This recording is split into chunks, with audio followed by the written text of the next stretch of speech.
Some of the content of Patriots Unfiltered may not be suitable for all audiences. Listener discretion is advised. The world's original podcast. Welcome to Patriots Unfiltered. One of my favorite things about the Super Bowl is I go on Twitter as the halftime thing is, and I get 50 visceral hatred and 50 visceral, that's the greatest thing I've ever seen right away. I literally could not care. Really Andy don't Hart loved Katy Perry. I thought that was terrible. I don't like you're out of your Katy mind. Perry. Like, you don't have I to just like think she's her. a terrible person. Oh, I don't know about that that. took a turn. Yeah, I want him to play just because his name allows you to be both happy and mad. So if he has a good game, Efton Chisholm. And if he has a bad game, Efton Chisholm. Right? It works both ways. Brilliance of Fred. I will take the Colts, but I will take the 7. That's a lot of points. You'll take the 7. How big is your unit, Paul? How many units have you I moved? beg your pardon? 820 on NBC in Universo. This is Patriots Unfiltered. Presented by Toyota's official website for deals, buyatoyota.com. All right, welcome to Patriots Unfiltered. It is Tuesday here at Gillette Stadium, and let me tell you something. 4-2, baby. Set them up. We'll just knock them down. Just bring them on. Just bring them on. 3 in a row. Yeah, it's 3 in a row. Going on the road for hopefully 3 in a row on the road to Tennessee, but a lot to digest from the Saints game. Drake Maye continues to just show us what he can do in a good way. It's amazing the leap that he's had since last year. Amazing. Do you like that? Amazing. Continues to Ooh, that amaze. would have been a PFW Yeah, cover, probably. Yeah, probably. Amazing. We'd have used it every week. Yeah, or May Day. No, it's good. It's good stuff. But I think the best thing that I like coming out of this game, and again, it's Evan, it's Paul, it's me, it's Deuce, Matt, and Alex in the booth. The thing that I like best coming out of the game Sunday was the maturity of the team. One, overcoming some questionable officiating and not letting it affect them, not letting penalties derail drives, for example. Other additions to the Patriots that's it. They would never recover. And then after the game, the mood wasn't like, woohoo. It was, no, we left a lot on that field and we need to be better. Yeah. And to me, that's showing maturity. They want more. They want more. I agree with that was the number one thing that impressed me was the performance. I feel like they played better than, and if they're not satisfied, I think that's great that they think that they're capable of more. But I think all the things that people worried about really didn't manifest. Like, are they going to be ready to go? Are they going to come out flat? They gave up a bomb on the first play. Okay, so I do recognize that. But then they immediately regather themselves and come up with a red zone stop, something that hasn't really happened a lot this year. The red zone defense has been a problem. Yep. It wasn't a problem on Sunday. Offensively, I mean, come on. You come out and score touchdowns on 3 of your first 4 drives of the game. Yep.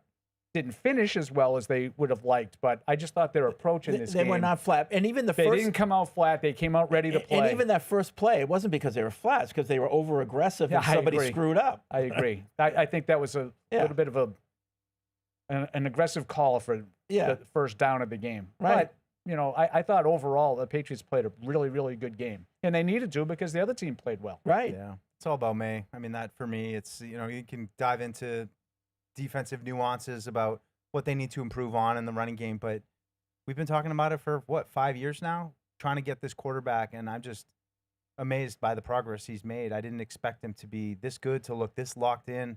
Even from what we saw in the summer. I mean, in the summer, it was still kind of up and down, even in the joint practices. It was all right. It might be a little bumpy for him trying to get on track with this offense. But and you bring up a good point because there was no indication from the summer that he'd be this good. Yeah, I mean, other than and I'm just talking about the offense as well as a whole. Like, there was no indicators that, this offense is going to get it going, but they did. They are. I mean, I would say there were moments in Minnesota granted, it wasn't even like really the competitive 11-on-11 periods, but that was the first time I saw Diggs, and I was like, there's something there between these two guys. And Diggs, just to me at that point, I was like, he can turn it on when he wants. So, you saw little subtle hints that it might be coming, but, and Drake being comfortable. I think that was just something this summer that he doesn't look overwhelmed. It didn't necessarily translate to, perfect consistency throughout, every practice and stuff, but just the strides he's taken in these last 3 weeks where he just seems unrattleable.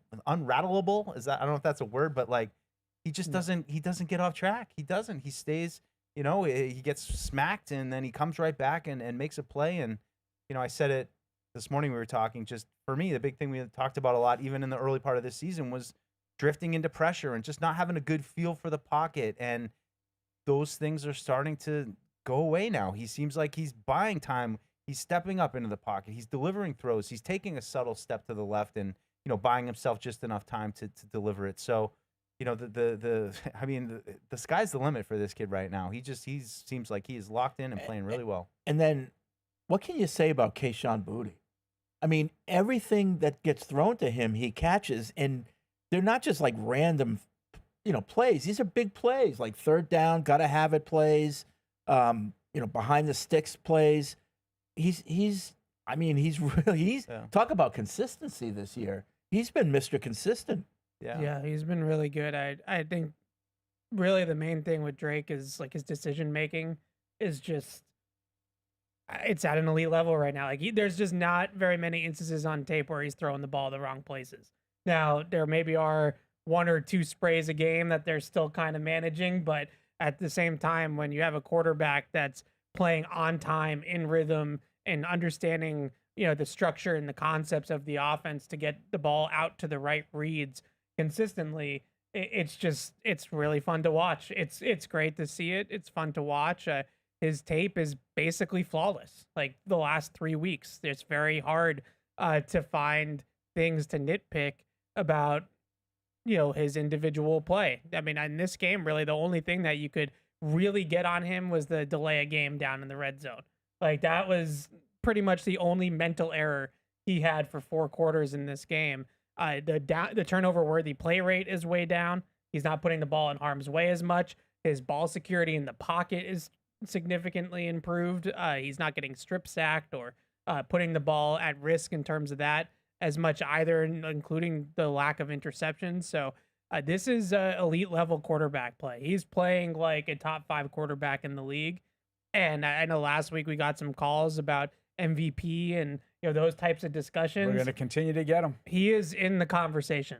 It's 6 weeks into the season. It's really early still, but MVP, All Pro, Pro Bowl, like he's in the conversation for all of these accolades at this point in the year. We'll see if he can continue. Yeah, I mean it's week 6, so we got 11 games to go. But we got a show to do today, and right now he's an MVP guy. guy. I mean, right now he's playing at that level. And I'm with Evan. I just all off season, all anybody ever wants to ask you about is what do you think? How do they look? What do you think this year?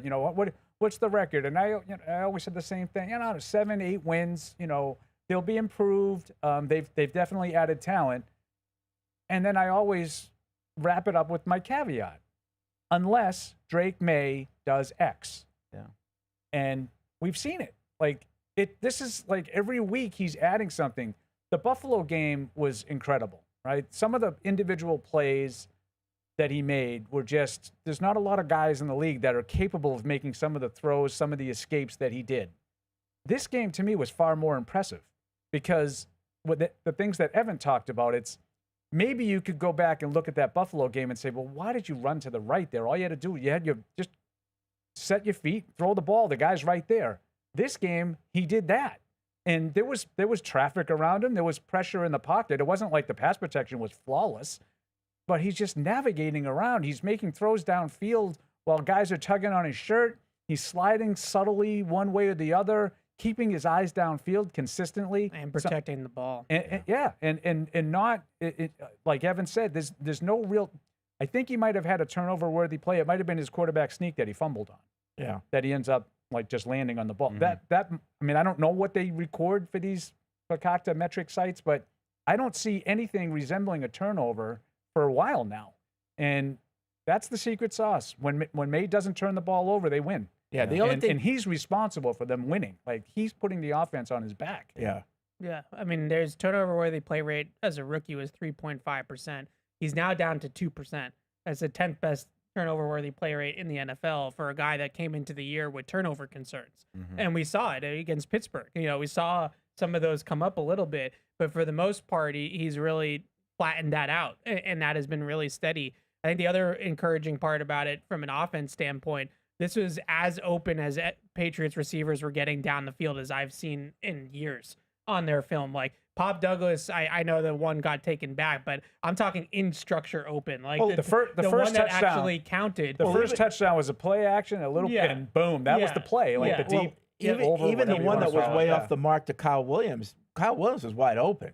He just I don't know if he cut the wrong way or something. The one later on. Yeah. Yeah. Well, so Pop is on the first touchdown just running a little corner post, and like he just dusts the safety. Yeah. And he's just open by like 10 yards. The safety, that was unbelievable coverage. You must have had a fun Yeah. time with that. The corner is letting Douglas go to the safety. Yeah. And the safety runs the same direction as the corner. Yeah. I was like, your whole job, you had one job. He gives a little nod to the corner, right? Like he gives a little fake, like he's going to Right. break on the corner, and then he breaks it on the post, and he just separates. Like he was bursts wide open. to open field.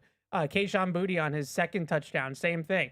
A little burst corner route, set up the inside and then break out on the corner, and the cornerback gets turned around. Kool-Aid just gets turned around like a top. And I'm watching it yesterday, and I'm like, when's the last time you could see deep targets down the Are field? they being taught that, you think? Yeah, I mean, Those moves? sure, some of it, I'm sure, but a lot of it also is just the way the route is designed and the play is Oh, designed. but, like getting that leverage and, seeing where the leverage is and working Yeah. against that. And, Yeah. yeah. Yeah, I mean, Bootie's second touchdown is a route that I've seen Julian Edelman run 100 times, and Yeah. that's exactly what you do. It looks like it's a crossing route. You kind of fake to the inside, get the corner to bite and come off his leverage to the inside, and then you break out, and you can break out into open space. And to see two guys on two downfield, deep balls get that open on a Patriots film, it's been a while. It's been a while since they've done that. So you look at the way teams are defending Drake, and I wrote about this in After Further Review, all the single high structures that they're getting with the post safeties and stuff like that. If you keep playing them in single high safety, he's torching you. Like leads the league in passer rating, leads the league in EPA, leads the league in passing yards against those single high safeties. So if that's what you keep doing against him, they're making them pay for stacking the box and doing the whole easy to defend thing. They're not so easy to defend anymore. Well, So- they aren't right now, but Yeah. we're going to talk about that because one of the other things that came out of this game was the running game. Well, this is my point, is that they're putting 8 guys in the box to take away the run game, and they're basically daring the outside receivers on the Patriots to beat them. And every single week, the Patriots' outside receivers are going out there and winning these matchups. So at some point in time, defenses are going to have to adjust, and they're going to have to back off the line of scrimmage and put 2 high safeties or play with more cushion or whatever the case may be. And that's the chess match. Like once that starts to happen, now there's more room So to run the football. you think the running woes is because of 8 in the box? I think it's a big part of it. Now, there's definitely other elements to it. It's not the only thing, but I think a big part of it is that the Patriots right now are seeing single high safety more than any other offense in the NFL. They're number 1 in the league in terms of single high safety rate in the league. So the book right now on the Patriots is that they don't have the talent on the outside. So you can put 8 guys in the box, you can put your corners on islands, and the Patriots are not going to be able to beat your coverage. And through 6 weeks, they're 3rd in the league in total EPA through the air. So they are not just beating the coverage, they are beating the coverage at an elite level. So at some point, the adjustment has to come back the other way, and the Patriots are going to be defended differently. I was going to ask you, Ev, because I know sometimes the numbers on Next Gen are wrong, but we talked all last week about them being a big cover 2 team and playing a lot of, did you see that? I mean, you were there live. Did you feel like that was a conscious choice to be like, we're going to try to spin the dial on them a little bit. We're going to play a lot of cover 1 to see if we can mess them up a little bit. I mean, did it seem different to you? No, what I mean, they played a lot doing? of cover 3 and cover 1 in this game. New Orleans did. And again, I just think that these teams look on paper at Kayshon Boutte and Demario Douglas and a 31-year-old Stephon Diggs, and they come into these games, Matt Collins, and they don't think the Patriots have a lot of talent at receiver. And we can have that conversation of, do they have talent at receiver, or is Drake Maye just as good and he's just putting the ball in places that can't be defensed? Sure looks like And it. that's why. But regardless of the chicken or the egg, like it's happening, and so I think with the run game, what happens when teams start to respect the Patriots passing game and like back off a little bit and they play a little bit more too high shell, you get that extra defender out of the box. Can they still not run the ball at that point? Let's see, because right now that's the blueprint, and the Patriots are torching the blueprint. And that's one of the things when we talked about like 3 or 4 weeks ago, the offense was playing reasonably well. I thought they had a good game in Miami. The only game that they really didn't look good offensively was the first game. The other 5 games, I think they've been pretty productive. They haven't scored as much as I would like, but they've moved the ball pretty well in the other 5 games. And I would say that they were lacking some of the chunk plays, and I thought that's what was keeping the score down. And now the last couple of games, you're starting to see some of those X's. Thank you. Chunkies. And you start to see some of those, and you got 3 passes that he completed that traveled, I think 25 yards or more in the air, something like that. All 3 touchdowns. The 3 touchdowns, that's directly putting points on the board. And then you look at that and you're like, but we're still only 25. The week before, you're still only 23. Getting these plays. So they're going to need some support. Freddie's point from the other part of the game. That trip to the end zone where they got down to the 2 with Maye's run, that was a waste. Yeah, that's got to be a touchdown. You got to get in. It's got to be a touchdown, not a field goal. Yeah. Their rush offense, like I said, there's multiple reasons as to why they're struggling. I think the biggest one in this game was the blocking. Like the blocking in this game struggled, and they went backwards. Mike and I were having fun. Well, with that that's what I want to get to, because, I'm looking at it from this layman's perspective, but I get the feeling that there's so much emphasis on pass blocking and protecting Maye that when they get to run block, they don't have that same fire. Like it's almost like a relief. Okay, it's just a run play. I don't have to worry about Maye, and they don't seem to be holding their block long enough. There's some culprits of that. In this, I thought in the first 5 weeks of the season, they run blocking had been okay, not great, but fine. In this game, they went backwards 6 times. They had 6 negative runs, and they had a lot of guys in the backfield. I mean that's a season high. It was not a good run blocking game. The Saints seemed to have a pretty good beat on what they wanted to do in the run game, and when every time Jared Wilson pulled, that guy was just firing right through his gap, and there was nobody there to block him. So they really struggled to run block in this game consistently, just across the board on the offensive line. I think they still need a little bit more out of Onwenu as a run blocker. I think Jared Wilson struggles right now in the run game. I don't think his power. I don't think he's quite big enough to play guard. Will Campbell had some iffy moments in this one as well in the run game, backside cutoffs and things like that. So it's not one person. It never is, but across the board, they had some rough reps of run blocking in this game that they're going to have to clean up. But, the big thing here, and that, there's obviously things to work on defensively, but these are first world problems again. Oh, yeah. This isn't like they're only going to win 4 games because they can't run block. This is you'd rather have the problem now be running rather than passing. Right. Oh, absolutely. Yeah, they're 4-2. So they're not losing games because of this necessarily, but the run blocking is an issue. I mean, they get down on the goal line. They have 2 runs from the 2-yard line and they get nowhere. They go backwards actually. And they have the penalty. Yeah. Right. So, you just can't have those kinds of runs. And then I also think, I truly believe that Ramondre's mind, about protecting the ball affects his running ability. Well, Vrabel was asked about that yesterday. I think there's probably a little truth to that, but the numbers for Henderson aren't any good either. No. So I think what Evan's talking about is valid. I mean, he's breaking it down. Mike and I are just using sort of the eyeball test during the course of the game, because there was, I'm not suggesting that you were one of these guys, but there was this notion that the blocking's fine. It's all on the backs. The EPA is, this, and I know Henderson in particular, I think has a negative EPA, one of the worst in the league. There have been opportunities, I think, individually with big plays. They might have a 12-yard run where it's there and a guy's missing a cut or not seeing it right and not maximizing a big play. And I know that can skew the numbers.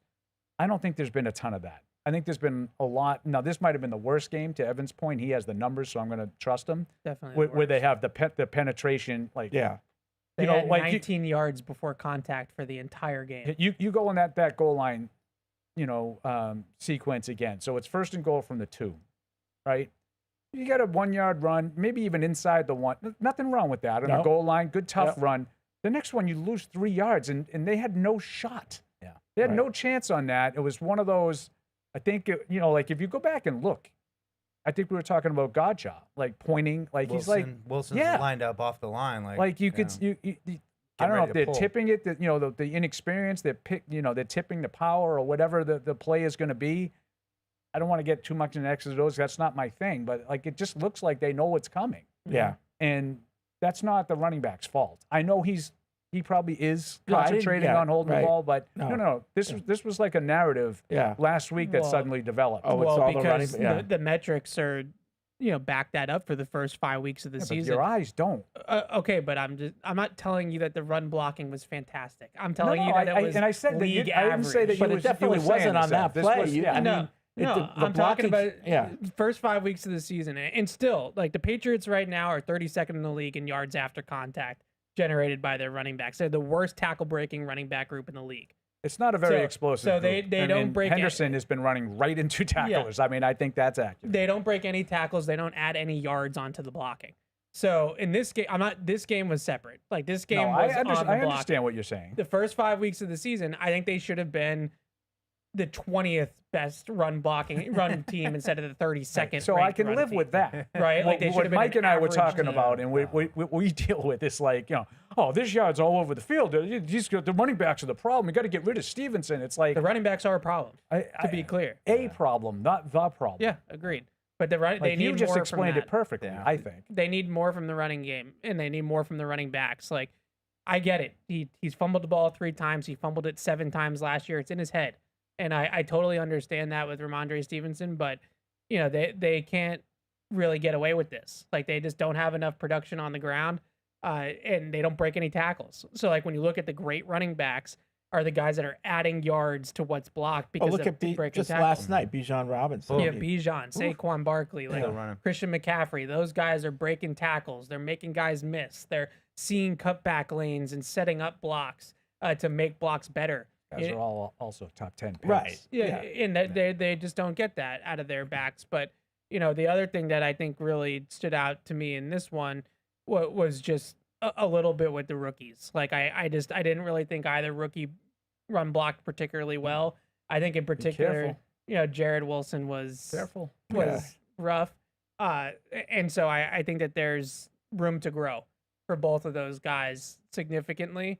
And well, that, It's just- I'll I say just that hop one in, for like, all I- year. like- But yeah, I think there's room to grow. Yeah, I mean, I've noticed these games over my career now of like there's certain games where it's like a potpourri of whose turn is it to make a mistake this time, and it's like it's never just one thing that you point to and you're like, man, just the left tackle. Like it was like one of those games where it's like, and now you're gonna screw up, and now this guy who hasn't screwed up, he's gonna screw up. Like I've seen those games before, and that's why I have a little bit of hope, along with like not breaking tackles. Like that feeds into me to the Vrabel thing of stop worrying about fumbling. Like you got to just try to get away from guys. You can't just the second somebody's gonna hit you and crumble. So hopefully they get some confidence. Maybe like they do start. Give you an getting example some of light in that where I would say Evans' analysis is on with the 3rd and 7 draw that we all hated. Yeah. In the first half, the one drive in the first half that resulted in no points.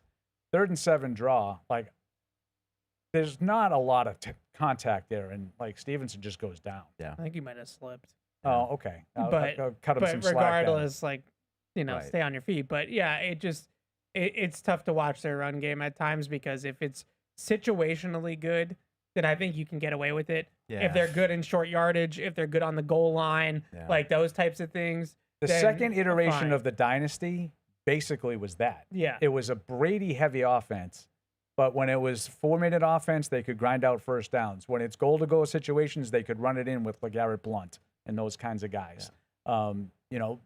Now situationally, it's all on Maye. Right. Like you're 3rd and 11 because you can't run the ball at all Yeah. at the end of the game. Well, Now, fortunately, Maye's played at such a high level, it hasn't mattered. No. so as Evan said, it's first world problems. and that's a developing story, the run game. But right now, the big story is Drake Maye. Is amazing as we started the thing, and the other development is Efton Chisholm returning kicks. He's just one step away. He's one step away from getting in there. He got 2 snaps on offense, both kneel downs. There we go. But There we go. He was. You want him in there on those kneel downs, just in case. Good tackler. Just so no one could. We need a touchdown. Just so no one could say, we're going to see him on offense. Because then he'd say, well, you did. And I think he looked adequate returning kicks. He got up there, It's a. Sure, he looked like a. Vrabel's talked a lot about wanting that play to be like a weapon for them. Without Henderson, it's not going to be a weapon. Yeah. Like if they don't have Henderson and Gibson back there, Yeah, I because was now going to say, Gibson. Gibson's hurt, so obviously he's not going to be back there. Now it's more like, can we get the 30-yard line and not turn it over? And I guess that's just the world that they're going to have. They're to not live in. turning it over. Yeah. Yep. 15 fouls. All right. And we did hit 17 foul balls. Good stuff. Good stuff. All right. Anything else before we turn it over to? talk about I'd Deuce's like to defense. talk about the defense a little bit because I read the Evans after defense. further review, and and it's interesting to me because we said Spencer Rattler completes a lot of passes, and really my impression was I started things off with giving Spencer Rattler some credit. I thought the pressure numbers were weird. I mean, by what Next Gen said, this was like the best Patriots pressure game of the whole season, which to Paul's eyeball test didn't really totally jive with me, but I do think that Spencer Rattler did a good job of navigating quickly and getting the ball out quickly.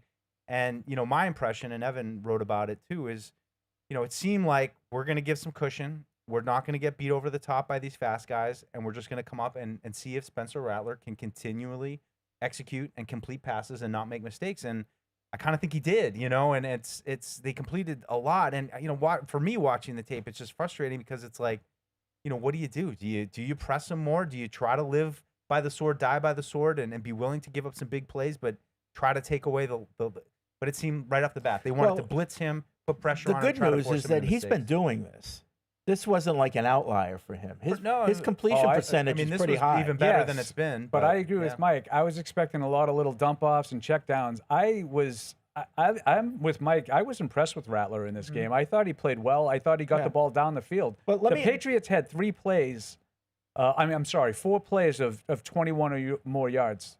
The Saints had 3. Yeah, let me ask you a question. I was surprised by that. I thought it was going to be check down city. When I saw his completion percentage in the yards per. Chris Olave was averaging like 7 yards a catch. Going into this game, he averaged 16 in this game, and he dropped 3 passes. He might have averaged way more than that. For Next Gen if he could have held the ball. What constitutes a pressure? So Next Gen and Pro Football Focus do it differently.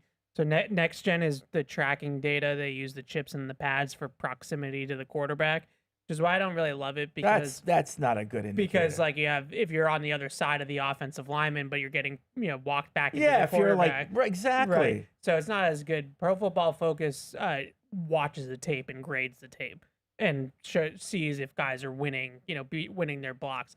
I thought that the Patriots defensive line was pretty good in this game, and I thought that there was, this is where we get into the conversation of like, what is a impactful pressure and what's just like a drive-by guy pressure. that was near him. Yeah, and I think that that's where the conversation is with the coverage is like, it's hard to get legitimate pressure on a quarterback when he's getting the ball out in 2.6 seconds because there's open receivers for him to throw the ball to down the field. So like if you have, Christian Barmore's winning, inside, but Chris Olave is wide open in a slant window right behind him. It's like, that's a hurry, but like, did Rattler really feel that pressure or not? And I thought that was the case in a lot of these games. Is I think like the defensive line looks like it's primed to like kind of take over some of these games, and I'm telling you, it's going to happen this week, and they just can't cover for long enough in the back end. So, in order to play that complementary type of defense, does the coverage need to press down a little bit more and not give so much of a cushion? So they did against Buffalo. The plan against Buffalo is to play man-to-man and press the receivers and challenge the receivers to beat them. And the Patriots defense won more rounds than they lost against the Bills. In this game, they played like 70% zone coverage. Everything was in front of them. My guess is that first play to Olave kind of spooked them a little bit. and said, Could be. maybe there's more speed on the field, and Shahid's extremely fast. Olave is a good downfield route runner. So I think they backed off a little bit in this game, and I know I was getting it during the game. Like, are they really giving them that much cushion? Because it looks like on TV that they are, and the numbers in the film bared that out. They were giving them quite a bit of off coverage and cushion on the outside, and just like Deuce was saying, they kind of were just making Rattler dice him up. Yeah, and like I said, I don't want to take that away from Rattler. I thought he threw the ball pretty well. I think he actually threw the ball better than his numbers would indicate. I thought he was let down a couple of times by Olave. I mean, one of the biggest plays of the game was Chucky Trees. Forcing that fumble that they didn't call a fumble because for some reason the officials just decided not to watch the game this week. And this is not a Patriots or Saints thing. There were a number of questionable calls in the game, period, all over the place. Mostly on the Patriots. The ball that Charles Woods knocks out of Olave, that was a 3rd and 17. And that's going to be 20 yards. And it was a great catch by Olave, but it was a catch and a fumble. It should have been. But that's one of those underrated plays that forces a punt because he knocks the ball out and they call it incomplete. There was a play on this. I think there was a little double move that he had on Carlton Davis where Davis had to tug him. Like, I was impressed with the Saints' ability to get the ball downfield in this game, which I didn't really anticipate was going to be a problem at all. And I think Evan's right. The first play may have kind of spooked them from that point on. And, I give the Patriots defense a lot of credit for two things. One, the red zone defense has been an issue for most of the season. It was excellent in this game. They came up with a number of stops and forced field goals. And I'm not, maybe some of them weren't technically in the red zone, but they were red zone adjacent. I know. I think they had It's at least actually the 30. That's I think not they the had red at zone. least 3 that were in the red zone that they forced field goals on. And the other thing is, and this is now becoming a pattern, they did it against Miami. They did it to a lesser extent against Buffalo, forcing the field goal to tie rather than the touchdown to go ahead. Yep. And then in this game, when they had to come up with plays defensively, they were able to do it. Now, they got a little fortunate in this one that Olave drops a second down pass that somehow Adam Archuleta said he was not quite able to get his hands on, even though it hit him in both hands. Yeah. But they got that stop. The previous play, a good punch out by Christian Ellis on a play in Patriots territory. The Saints are moving on that Juwan Johnson pass. Nice punch out there. So situationally, I think the Patriots defense has been pretty good. And we might look at the numbers and say, well, it seems like the other team is moving. They are. But when it counts, the Patriots have been making the plays. And you mentioned situationally. Isn't it nice to have a coach who knows the situation and, can throw a red flag in this type of situation that is key? I mean, that late challenge that ended the game. Yeah. That ended the game. I heard I think the game was over anyway. I had an argument with Joe Murray on the postgame show about that. Why? What was the argument? What was the argument? Well, Joe said, what do you think of that play? It effectively ended it basically ended the game. Was how big was that play? And he was like, Bedard was like, well, I don't know. I mean, it was, and then he laid off like what it would have been when they would have gotten the ball back with like 40 seconds. Yeah, I mean, funny. the I game didn't was expect over an either way, but it officially allowed them to just take knees and the clock was going to run out. Right. Last couple of years, the game's never over. Can't give Vrabel any credit. But a couple. No, I didn't take the credit I talk away. about Bedard.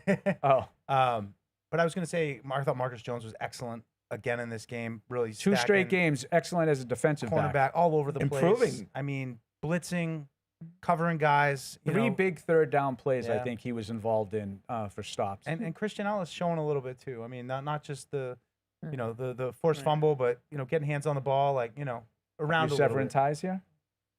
I actually thought he made 2 good plays in this game. I thought you were on a good track with Marcus Jones. You were right. Stick with Marcus Jones, Mike. Yeah, Aaron's about to finger wag you. He made a couple plays. He did make a couple plays. I'll give him that. Marcus Jones, been Oh, great. your guy Tonga. Tonga's my guy. He's your guy. I mean, Tonga's pretty good. He is. I thought he's Farmer great. had a couple reps Yeah, too. where he's Farmer. kinda They've been great. being a I mean, the run beast. defense has been great. It's a weird defense because the numbers, yards, efficiency metrics, passer rating allowed, like they're not good. And then they're only giving up 20 points a game, which is 7th in the league.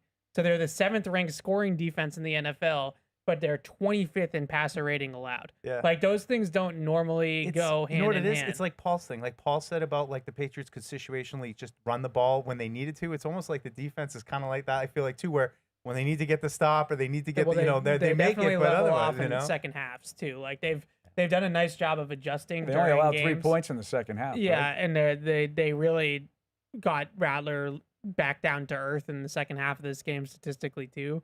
But they came out in the first quarter and the Saints were averaging like 9 yards a play. You know, they were just going right down the field on them, and then they tightened up in the red zone. They forced field goals and they keep the scoring down. But yeah, you know, they're not good in terms of their pass defense. Like statistically, it's not good. But then you look up and they only have 19 points. So it's, I don't know. I never know what to make of defenses like that. This one was the big football math game. Like they just kept forcing field goals, and the Patriots got touchdowns, and that was the difference. There's just a sneaky part of me that's like, you know, wondering, pondering. We've seen some Patriots defenses in the past that would just absolutely dominate the crappy teams and the meaningless downs. And then, you know, when they get into a tough game, I'm talking about 2019, where they really need to have it, like they can't do it. You know, is this defense maybe not the opposite, but a weird, demented version of that, where it's like I'll let you know when they play the tough teams. Right. I mean, they passed the first test against Buffalo. I know, and that's why I don't really want to, like, you know, stake my flag in it just yet. But it's almost like I feel great. You know, like 3rd and 7, end of the game, like they need to have it. I feel great about the Patriots defense. Whereas, you know, 3rd and 5, middle of the game, like I don't know, they're probably going to get this. I'd be happy if it was 3rd and 5 at the beginning of the game. They don't get to 3rd down at the beginning. That's these a great games. You point, know too. what? You want to know Yep. one of Mike's big thumbs down was after this game? 2nd down defense. Well, that was kind of like, it was a weird, and then looking back on it, it was also connected to the first down defense. Yeah, too. the first and But it second was just downs. like, Every their play. run defense is good. They're getting They off the don't- field on 3rd down, they but don't somehow they're start getting well. gashed. You know, They it's don't just start well strange. on defense. And Yeah. if you want to point, you can point to any one thing. You know, is it game plan? Is it, you know, getting guys ready to play, which I think is cliche and corny, but like whatever it is that is making them struggle, they've basically struggled in the first quarter defensively of every single game. I agree. I think the other team has had a so- better plan to start the game, and now give the Patriots staff a lot of credit. I think, like Evan said, they've adjusted, and it's definitely been better as the game has gone on. These defenses remind me a little bit of the Patricia defenses, and I know I'm going to say that, and people are going to freak out. But like the bend don't break, and like the, you know, There was make a lot of time, that Sunday. timely A plays. lot of Bills like, defenses were yeah. like that Yeah, too. See, and and I that's what it reminds me of the most. Not a lot of rushing 3 these days. If you can tell me that they'll continue to be good situationally like they have Yeah. been, Yeah.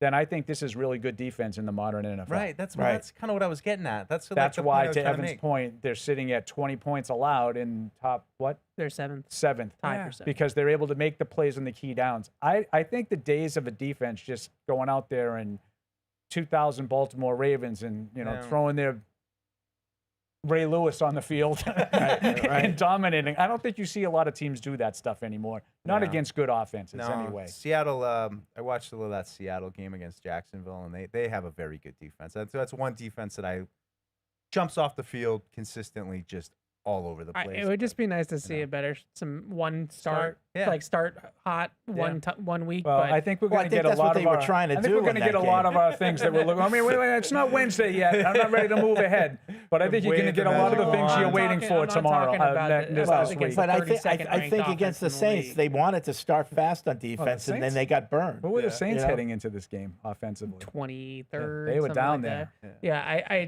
it's just the defense thing is kind of breaking my brain a little bit because like all the metrics suggest they should be a bad defense, but they're not giving up a ton of points. And it like I said, it reminds me a lot of those Patricia Belichick defenses that just were good situationally and good when it counted and, you know, made plays, but like they have some issues. And it's not like in they're the back forcing a ton of turnovers, and that's keeping points off the board. You know, I mean, turnover here or there. You know, Yeah. the Buffalo game, that was a big part of the game, but it wasn't a big part of this game. You know who else I like to have in this one was Woodson. Like I just, you know, His best game, like I I thought. just seeing the contrast of him and Kyle Duggar, and Craig Woodson seems like a natural free safety who sees the game from that position. He knows how to come down and navigate traffic and get to guys. And you know, nothing against Kyle Duggar. I think he's a little bit more suited to play in the old style and play in the box. But you know, just you could see some of the recognition stuff with Craig Woodson where it clicks and he's got a path to the ball and he goes and he's a sound tackler. And, you know, Duggar sometimes still seems like, he's kind of lost in space a little bit. Get running into guys, that kind of thing. But I think it's hard to tell for me, like watching the game on TV, to really evaluate a free safety, especially because most of the time Woodson's out of the frame when we're watching him. But he's one guy when I go back and watch, he's smooth. They're kind of like Duron Harmon a little bit. Just looks comfortable on the back end, reads the play well, comes down, makes tackles. Yeah, I thought last week he was sort of flashing a little bit more in the game against Buffalo. I really like his play speed. I think he plays fast, and I think he plays hard. Now, sometimes they got to get him pointed in the right direction, and like any rookie, that's really the main thing. But in this game, I think he had 3 or 4 run stuffs. He had a pressure on a blitz, stayed over the top of a couple vertical routes as deep help. I thought this was his best game, and he looks like he's starting to understand his role and the big picture and all that kind of stuff a lot more. So I'm encouraged by him, but they're still getting, they still have issues between the numbers in the middle of the field. Yeah, for sure. Like, defending passes through the middle of the field is still the weakest part of the defense. Like, I know that Davis and Gonzo gave up a few in this game, but they're really not getting torched too bad most weeks. Like they're 1 catch or 2 catches a game for both those guys. It's those in-breaking routes through the middle of the field that are killing them. I just, one more point I want to make about it. Watching this defense now, so much talk about the safeties and how they're going to use them. And, it is definitely way different, but they still use these guys blitzing, dropping, coming up on the line, covering. I mean, they do everything. It just seems like it's going to be a really key position for them to figure out going forward, but also just such a critical one that these guys could really make a difference in this team, especially if, Woodson elevates to another level here, as he continues to progress. All right, 855-PATS-500 is the hotline. Podcasts at patriots.com. It's the way to email us. I see a lot of emails coming in. The phones are jacked up. So let's get to see what you have to say about this edition of the Patriots. Todd's in North Carolina. What's up, Todd? Hey, guys. What a wonderful time to have a show. So that's going to lead into my 3 points, and I'll take your answers off the air. Number 1, I think everyone's going to be giving us their best shot. They do not want to see the Patriots back being relevant. Number 2, I think the sneaky need is not running back, but I think we need to figure out our linebackers. I don't know if we have to get somebody in or change what we're doing, but that feels like the big goal. And finally, what do the Pats have to do so we get back to 12 hours of programming each week instead of the 8-ish we got right now? And that's it, guys. What does he mean by that? 12 hours of program instead of 8? I don't know.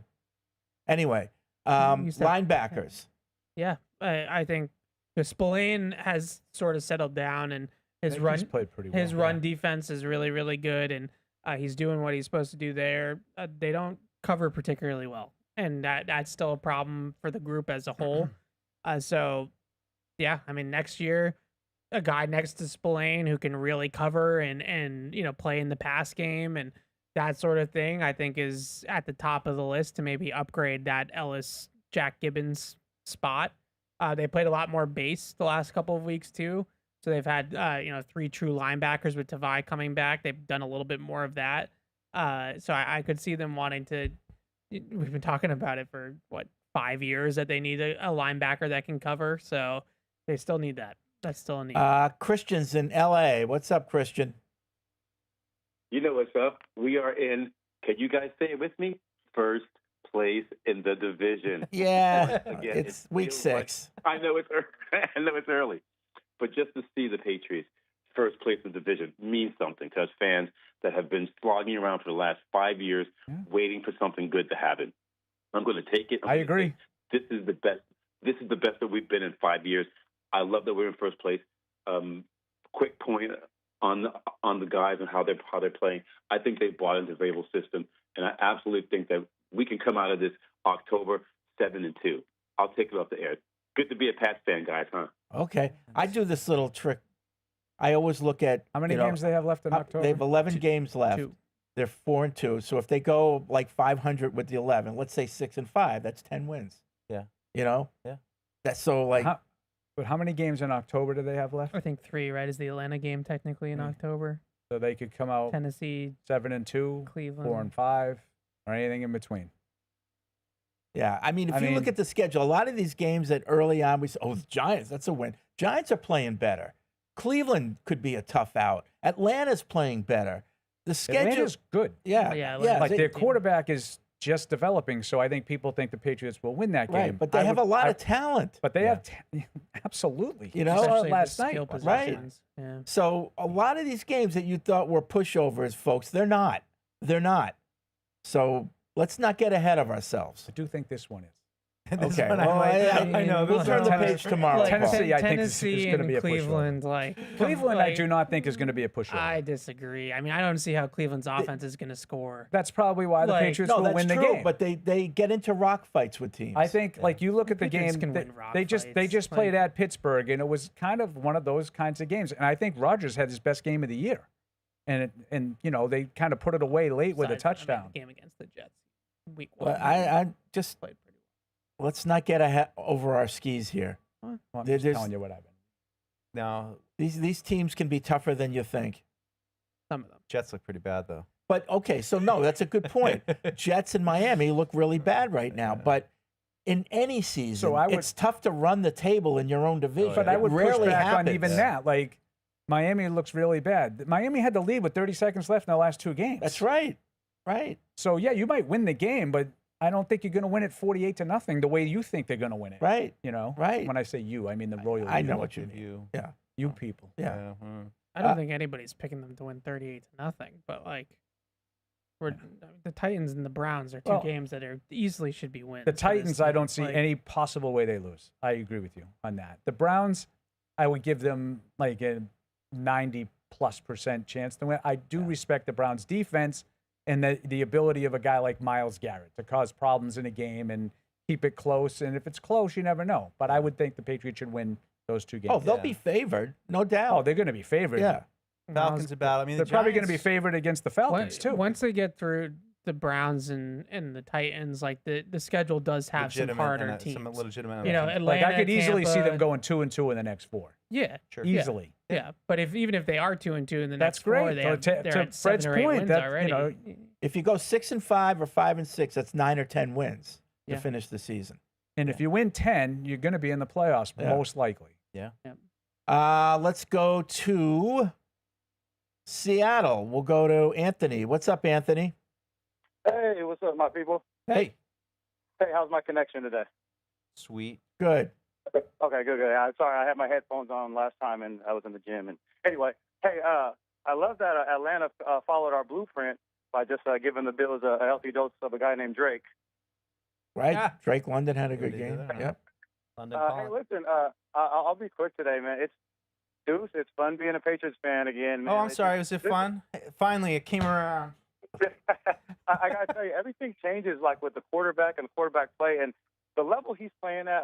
I'm trying to just kind of hold serve because we're only 6 games into this season. But man, it's like the feeling I had when watching that game, and then like I'm listening to the post game show, and some of the things you guys brought up, like the pass he pitched back to Travion Henderson, and Paul's like, I'm a little worried about that, and I'm just thinking like, oh, it's fine, and then the when we didn't score, when we got down to the 1 yard line and didn't score, as I was watching the game, my feeling was like, oh man, but then it was like, oh, it's fine, we'll get I didn't think those were our last points of the game. It's just everything's like fine and good now, and it's but Paul, I do understand what you mean. Well, hope has returned.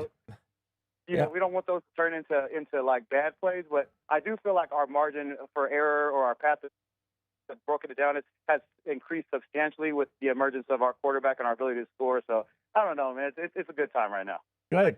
Thanks, Anthony. It's good times right now. Yeah, good times. I know. I think what you already asked him if that was a no, yes throw to Henderson. Yeah. I don't know if he got lucky or if he saw it, but like, there's no flat. Like they bust the coverage and they don't have a flat defender on that side of the field. I don't think he got lucky. I just don't think those are things that the coaches would want to see on a consistent basis, and that's 3 times we've seen him in the last 4 weeks. Sure. I just, if he is already seeing the field so well that he's recognizing that there's nobody out there with Henderson, like then that's like next level. Like if that was the case, then I would agree with you. That he's standing there in the pocket. I'm skeptical. And he's looking down the field and you can see the coverage is tilted a certain way, and like there's just nobody out there with Henderson. So like even though he flips it, and I know when people see that, I get why you're like, what is he doing? Well, to me, but it there's was, no threat of it being a turnover. If he flipped it to him, I would say fine. He flipped it up in the air and it just kind of floated. Like, even if there's someone, like, I just don't know how you know that there's no one there. Like the previous week against to Diggs, there was a guy there. If he'd thrown it the same way and it floated, that guy may have turned around and been able to make a play on it. Like, that's what I would worry about. And again, very similar to what he did against Pittsburgh, and it cost them the game.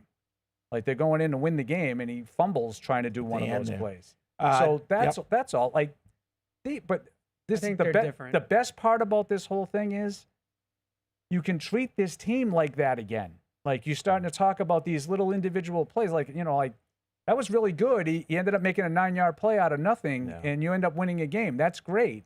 But, you might want to be careful with that. Whereas we used to be like, well, we're 4-13. At least that was a fun play. They made a play. Like, no, you're starting to talk about playoffs and, matchups and different things down the road. You just wonder if he needs it, right? Like, if like he's so good that they'll just make it up on the next play that they didn't hit. Right. The check. Right. Like, drives don't stall because of one false start, which was happening over the last 2 years. Yeah. Consistently. Yeah, no, it's fair. I think the play in Pittsburgh to me is a little bit different because he held the ball for so long. Like, these two plays, the ball was not, that play was like one of those like extended like 4.5 second dropbacks. These ones are happening faster, but I think that's part of his game. He's kind of this trick shot guy, and like we're just gonna, if it works, I was watching the game, the Bills game last night with Jess, and some of the things that Josh Allen does that usually works are just not working as much the last couple of weeks. Like, he had similar play where he rolled to his left and he tried to flip it out. I think it was to James Cook, and it didn't get there. Underthrew it. It's tougher when the window's, closing. It's tough to get those plays. But I've seen him do stuff like that 1,000 times, and now all of a sudden, like, things aren't going their way, and he's. But these are things that Mahomes and Allen were criticized for initially until they work more often than not. Yeah. And when Maye establishes that they work more often than not, people won't talk about it as much. And when he makes a mistake in one of those spots, you'll say, you got to take that mistake because he just made 100 great plays doing that, and that's the one that was a mistake. Do you know what I'm saying? Yeah, like, right now, we're just sort of learning. It's not something, I agree with Evan 1,000%. It's not something I would criticize now. These are just things that you file away. Against Washington in the preseason, when everybody yelled at us for making such a big deal out of a preseason game, it was a fumble, holding the ball too long, trying to make a play when it wasn't there. Against Pittsburgh, same thing, holding the ball too long, trying to make a play.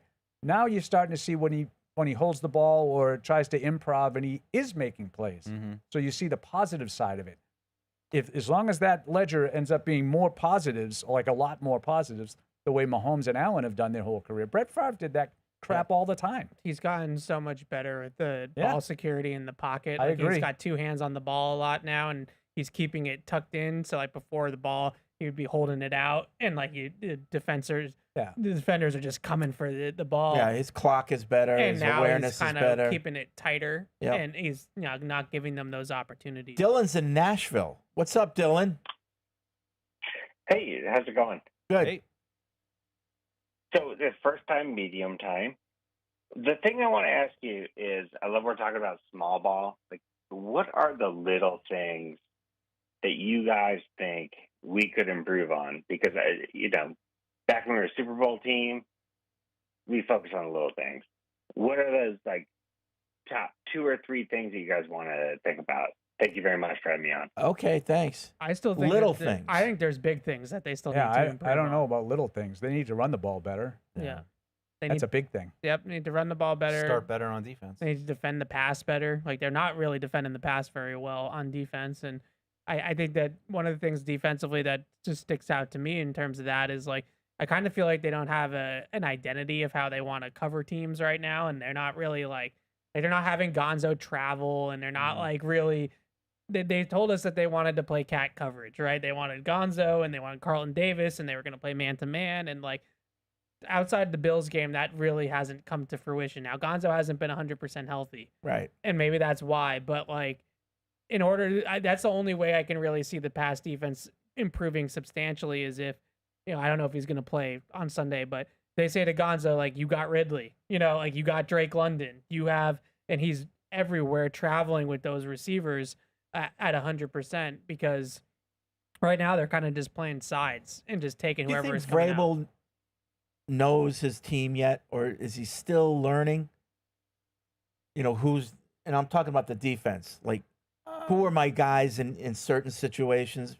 Yeah, I would say I would put him slightly behind what a normal coach who's been around for a couple years might know of his team. I think there's still a little bit of a learning curve with some of the new faces and maybe some of the guys that he inherited. But for the most part, I mean, I think you should have a pretty good idea. I mean, I think this identity's starting to come out to us at least. So I would imagine it has for him too. I just look at, week to week. Like last week, they played a lot of man in Buffalo, and it mostly worked, and it was a good defensive game. This week, they then all of a sudden are playing a ton of zone.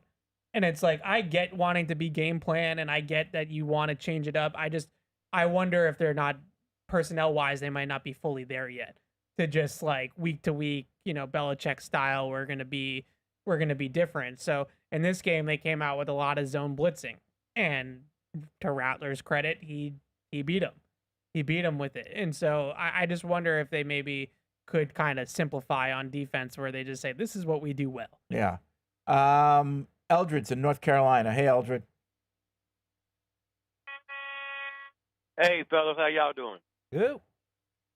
Hey, question. I know we keep talking about the running game, and I keep saying the coverage with the linebackers and the safeties, but I looked at the game again yesterday. I still say 80% of that is the line, because I still see a lot of black jerseys coming through, and they run into the wall.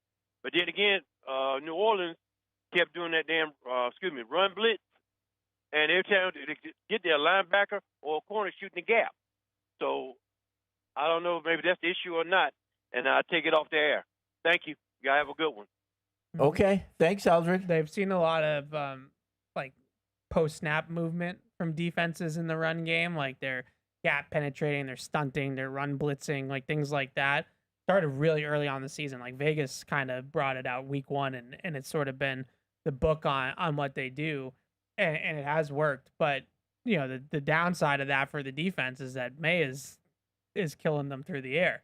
So it's like, if they're going to keep doing this and they're going to keep being aggressive up front against the run, and then they're just going to throw it over the top. So it's pick your not poison. what you do if you're Tennessee. Like this week, you don't really have much to work with. You got Jeffrey Simmons. Do you just say, we're not going to let Drake Maye beat us this week? If this is the week that Ramondre Stevenson and Travion Henderson suddenly find their stride and get good, then we'll lose that way. But let's play deep. Let's not let, and also force Maye to read through the coverage, take the underneath stuff. And that might be their best option to try to figure it out. Thanks.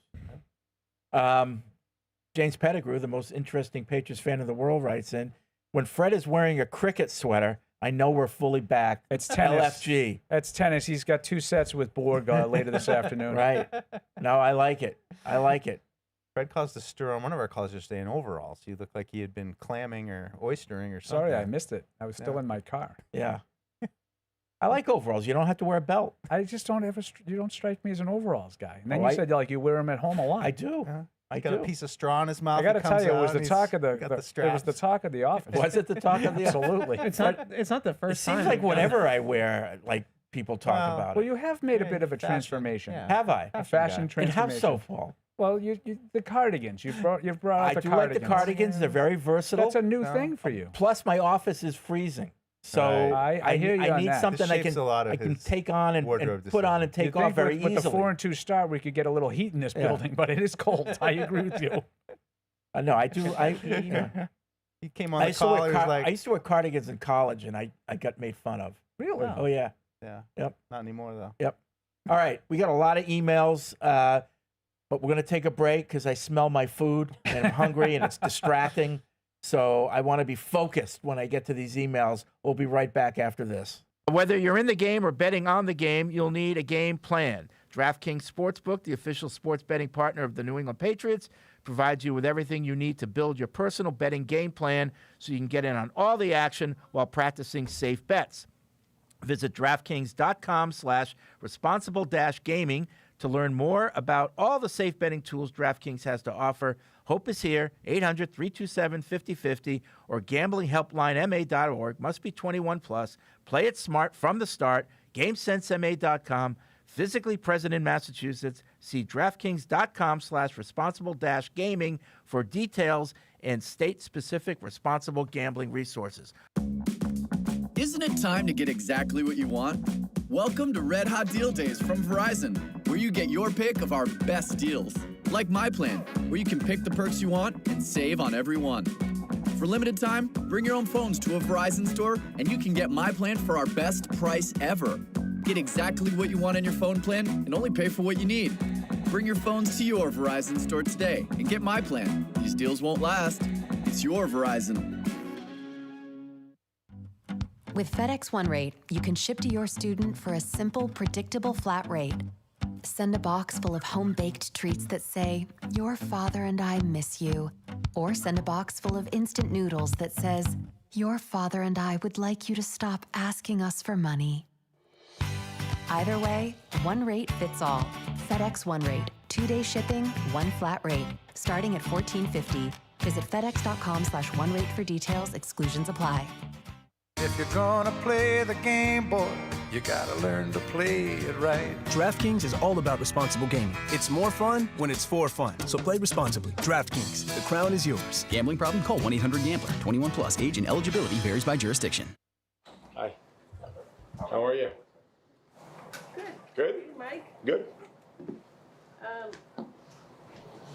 Still having trouble running the football. I was wondering if, in terms of Ramondre, if maybe he's focusing a little too much on protecting the football. Well, I think probably everybody is. I wouldn't say that it's just Ramondre. I think that that's something that probably both backs that played yesterday, that carried the ball yesterday, probably are focused on. And, I think there's a balance there. We've talked about that.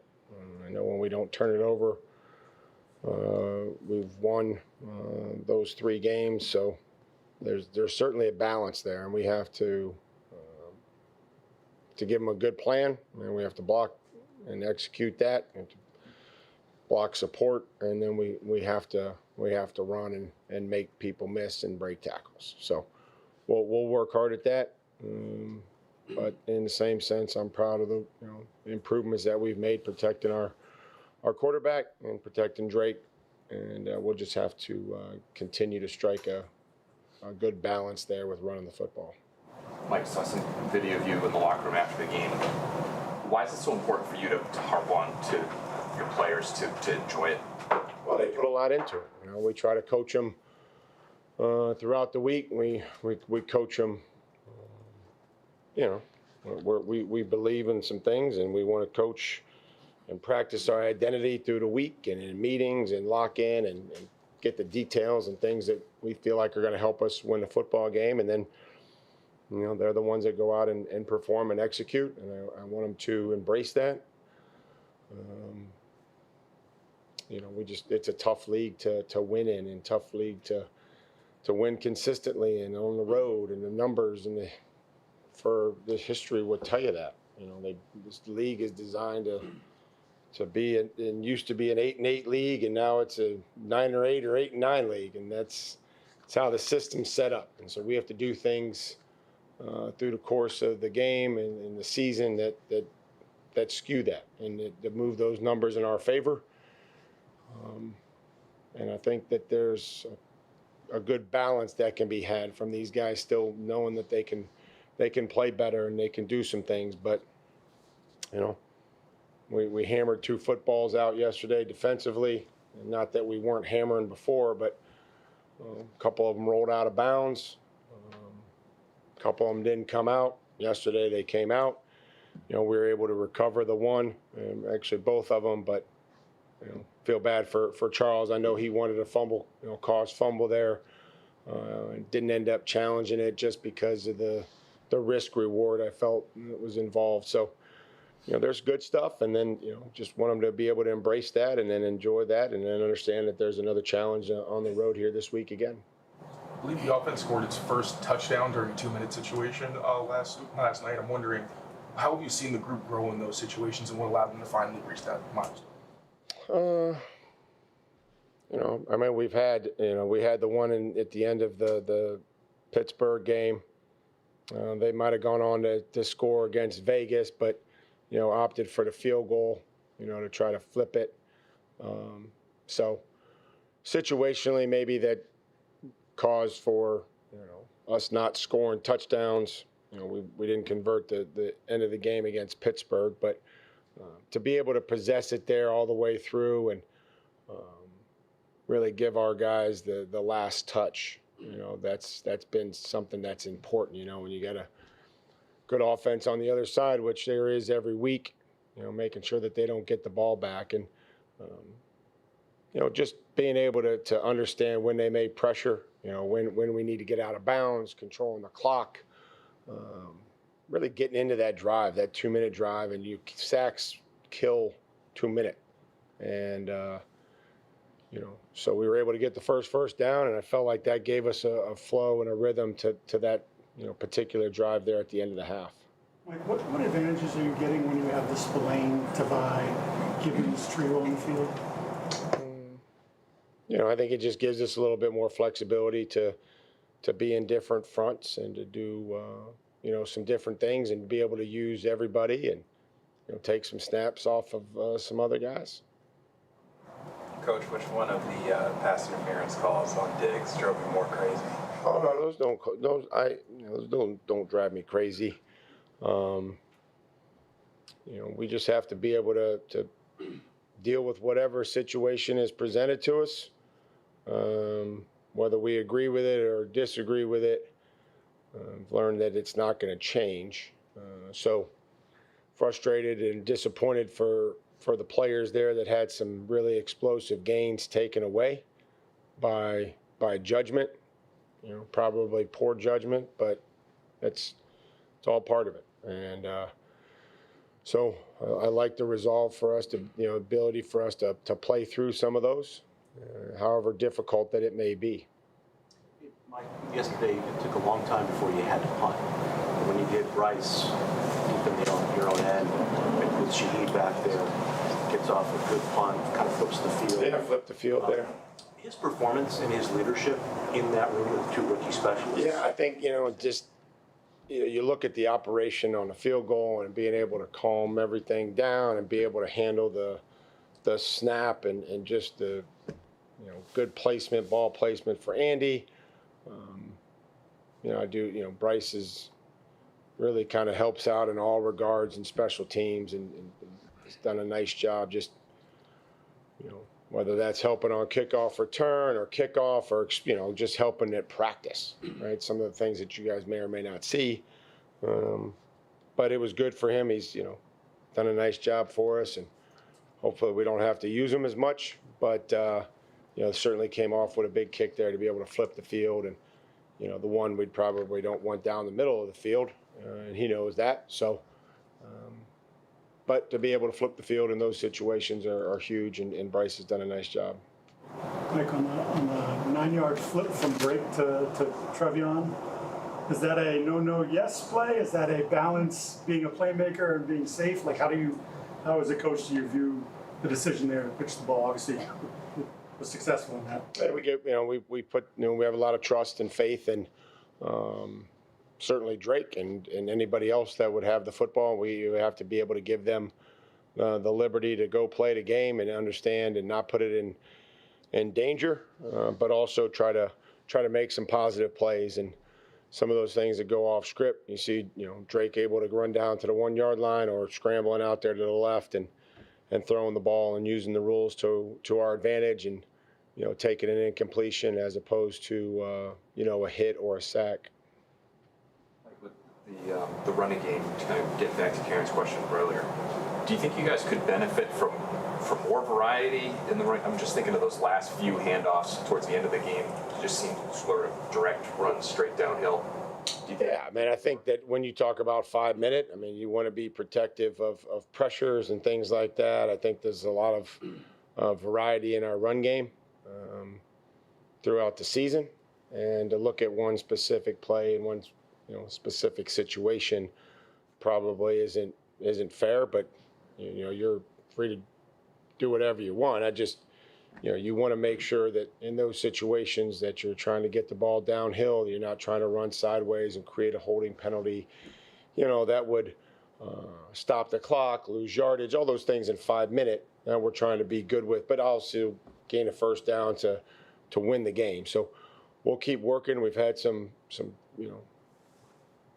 good runs, and we've had some pitiful ones too. And so we just have to make sure that there's a consistency, that we're coaching the details, that we're coaching the demeanor, and understand that it's going to be some dirty runs in there, and that we're going to have to make a guy miss or break a tackle, things that we've done throughout the season, and be able to do all those while taking care of the football and trying to move the line of scrimmage. So, probably wished we probably had some more production in the run game there at the end. We got the one first down, and then we were able to throw for the second one. Coach, it's Titans week. What are your thoughts on going back there in Nashville?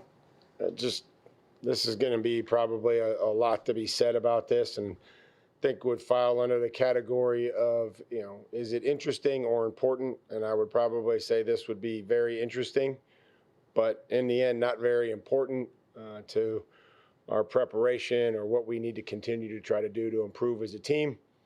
But having spent, 6 years there or 7 years there, it's, I think it'll be nice to see some people that I haven't seen in a few years that helped us win, players and staff. But we've got a huge job here to do as we prepare for them. And now, great moments in history. I know he's a friend of the show, but the pre- and post-game shows have become largely about soothing or feeding Hardy's ego, and he offers little actual information about the team or the game. It's so frustrating. Wow. Oh, we should bring this That's up. entirely inaccurate. Yeah, Hardy. I don't know if Hardy has an ego. He has the smallest ego in this room. I think if anything, he's got inferior complex. Yes, Inferiority I would complex. agree. Yeah. He's a very busy guy. He's got 98.5. Then he Music does shows. Sirius. He's got the music show. So He's got golf. yeah, A lot of golf. The golf show that he does. Golf show. But he gets free stuff for that, so I'm a little jealous. No, Did you get those clubs? He took care. Yeah. Yes, I did. Custom PXG clubs. He Yeah. gave you clubs? No. Oh. He got those. He got free. Yeah, and I got his leftovers. Oh, did you? He said he gave me a set of irons. Nice. What kind? I don't know. I didn't look at him yet. Set of You don't even look at them? No, we just the other night when we were leaving, he put them in my trunk. Oh. So you're not even curious to what they are? No, I'll look at them when I get a chance.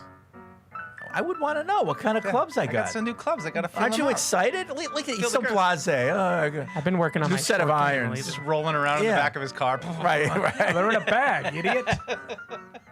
I'd want to know, are they Callaways? Are they Pings? I expect that from him, not you. I expect more out of you. I'd be excited to get a new set of irons. Mike, how's your putting? That's another great moment from Underrated line there. All right, back here on Patriots Unfiltered, 855-PATS-500 is the hotline. Podcast at patriots.com is the email address, and this one's interesting. This goes to Matt Carell. Always, by the way. Aspen writes in from Reading, or is he Reading from Aspen? I don't know, but he's a humble request to update the commentary highlights for the opening of the postgame show. It's time to celebrate Drake May's excellence and embrace that he's the future of the franchise. There should be plenty of calls that would be great to use from the past two games for this purpose, and here's hoping he just keeps adding more incredible plays. Yeah, we need to update all that stuff, right? I mean, if a 50-yard pass is better than a Super Bowl call, sure, I can do that. Well, no, I get his point, Matt. You don't have to be so defensive. Pushback. Let's On get the some offense. of the more recent stuff in there. I will get new ones made this week, I promise. Yeah, we've got a lot of good stuff now. Do we? Yeah. Do we? What is wrong with you people? I don't I know. was told not to celebrate it. Oh, We were told not to. Somebody's got a red ass over Not to here. express the obvious. Uh-oh, we got a bunch of Sean McDermott's going on. All right, I get it. Long way to go. No, Week but 6. Long way to go. listen, Travis in Watertown, Connecticut. While the second half wasn't pretty, I'm glad we take the win. I don't get a chance to listen live, but I do tend to wait until Mondays to listen to the pick segment. I love it, by the way, and it's very entertaining to listen to your picks and reasoning when I already know the outcomes of the game. The two best parts are hearing Mike pick wrong, knowing he's in last place You know it. in the picks, and sneaky negative, and the other is listening to Fred's confident folks and knowing that whatever comes out will be utter nonsense. This week especially was fun with the Jets losing by 2 and Fred being the only one to take the points, claiming, folks, this is why I'm leading in the picks, and then again calling the Panthers-Cowboys upset, even if it was a hate pick. I did better in the up this week, but it's still a struggle for me in the points. It's hard. It's They make hard. on It you with the really points. is. This is a guy who really listens well and understands because he's right. Like, I would love to sit here and tell you, wow, you nailed that Oh, yeah. Carolina pick, but I'm not going to do it because I know why you took it. Yeah, because I love seeing the It was a Cowboys hate pick. lose. But my energy affects the games. I put it out there in the universe. And There's a lot of good parity in the league this year. It's been It is. been It's wide hard It's a and- horrible year. I agree. Why is it horrible? I mean, you're right. It's not horrible, but there's no great team. I like when there's a lot of really bad teams, but there's no great team. Yeah, I mean, yeah, you're right. It's not necessarily bad, but I don't really like parity. I think the league's going through a little bit of a transition. I like greatness, and I I think don't this think is there's any good. greatness in the league You're this year. seeing like a snake shed its skin here with the league.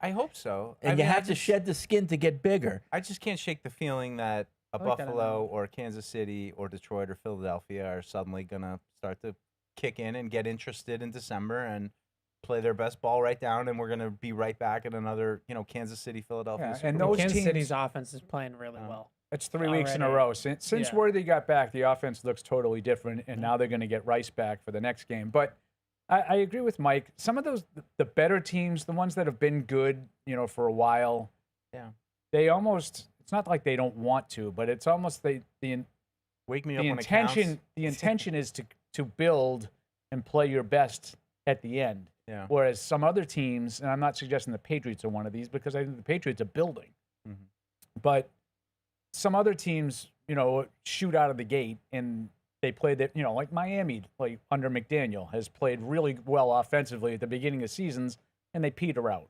Yeah. They're not good this year at all, but that happens around the league. This year, I just don't see.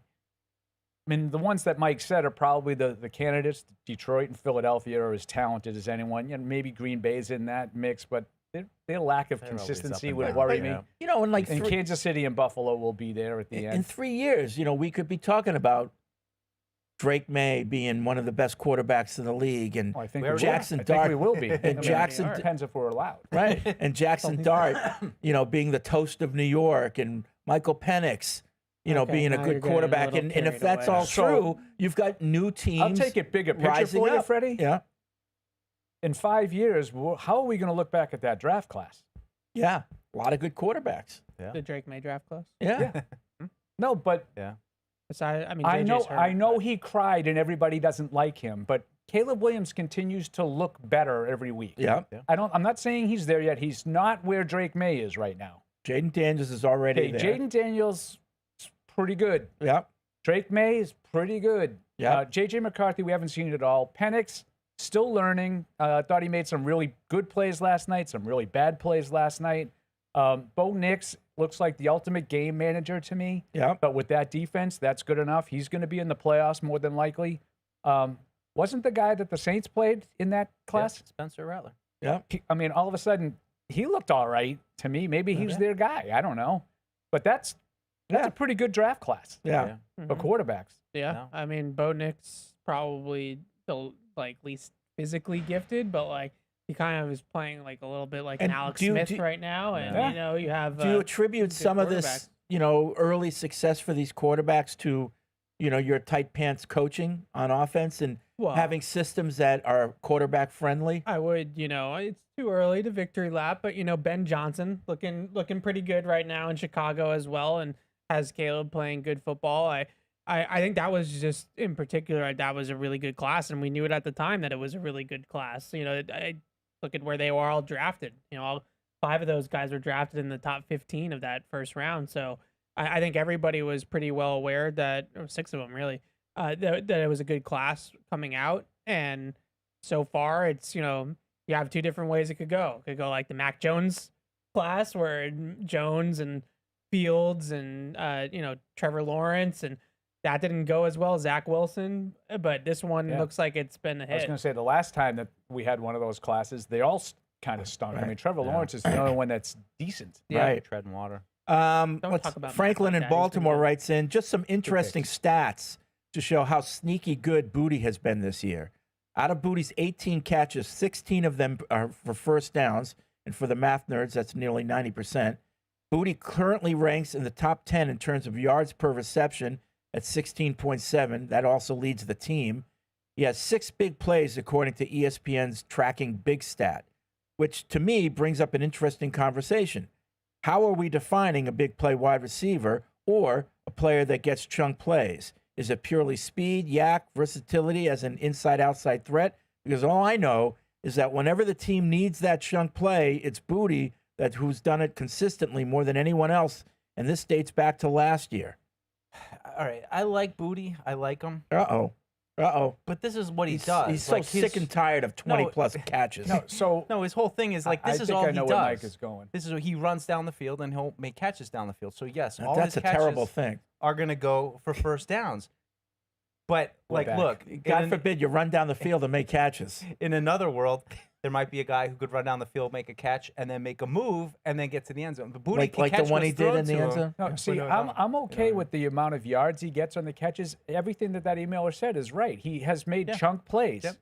Can I get more than 18 of them before I say like he's one of the premier big play receivers in football? Oh, well, I don't know if that's all. Like that, like every time he's been targeted this year, he's done the job. He's been outstanding in the role that he's been given. I don't have anything.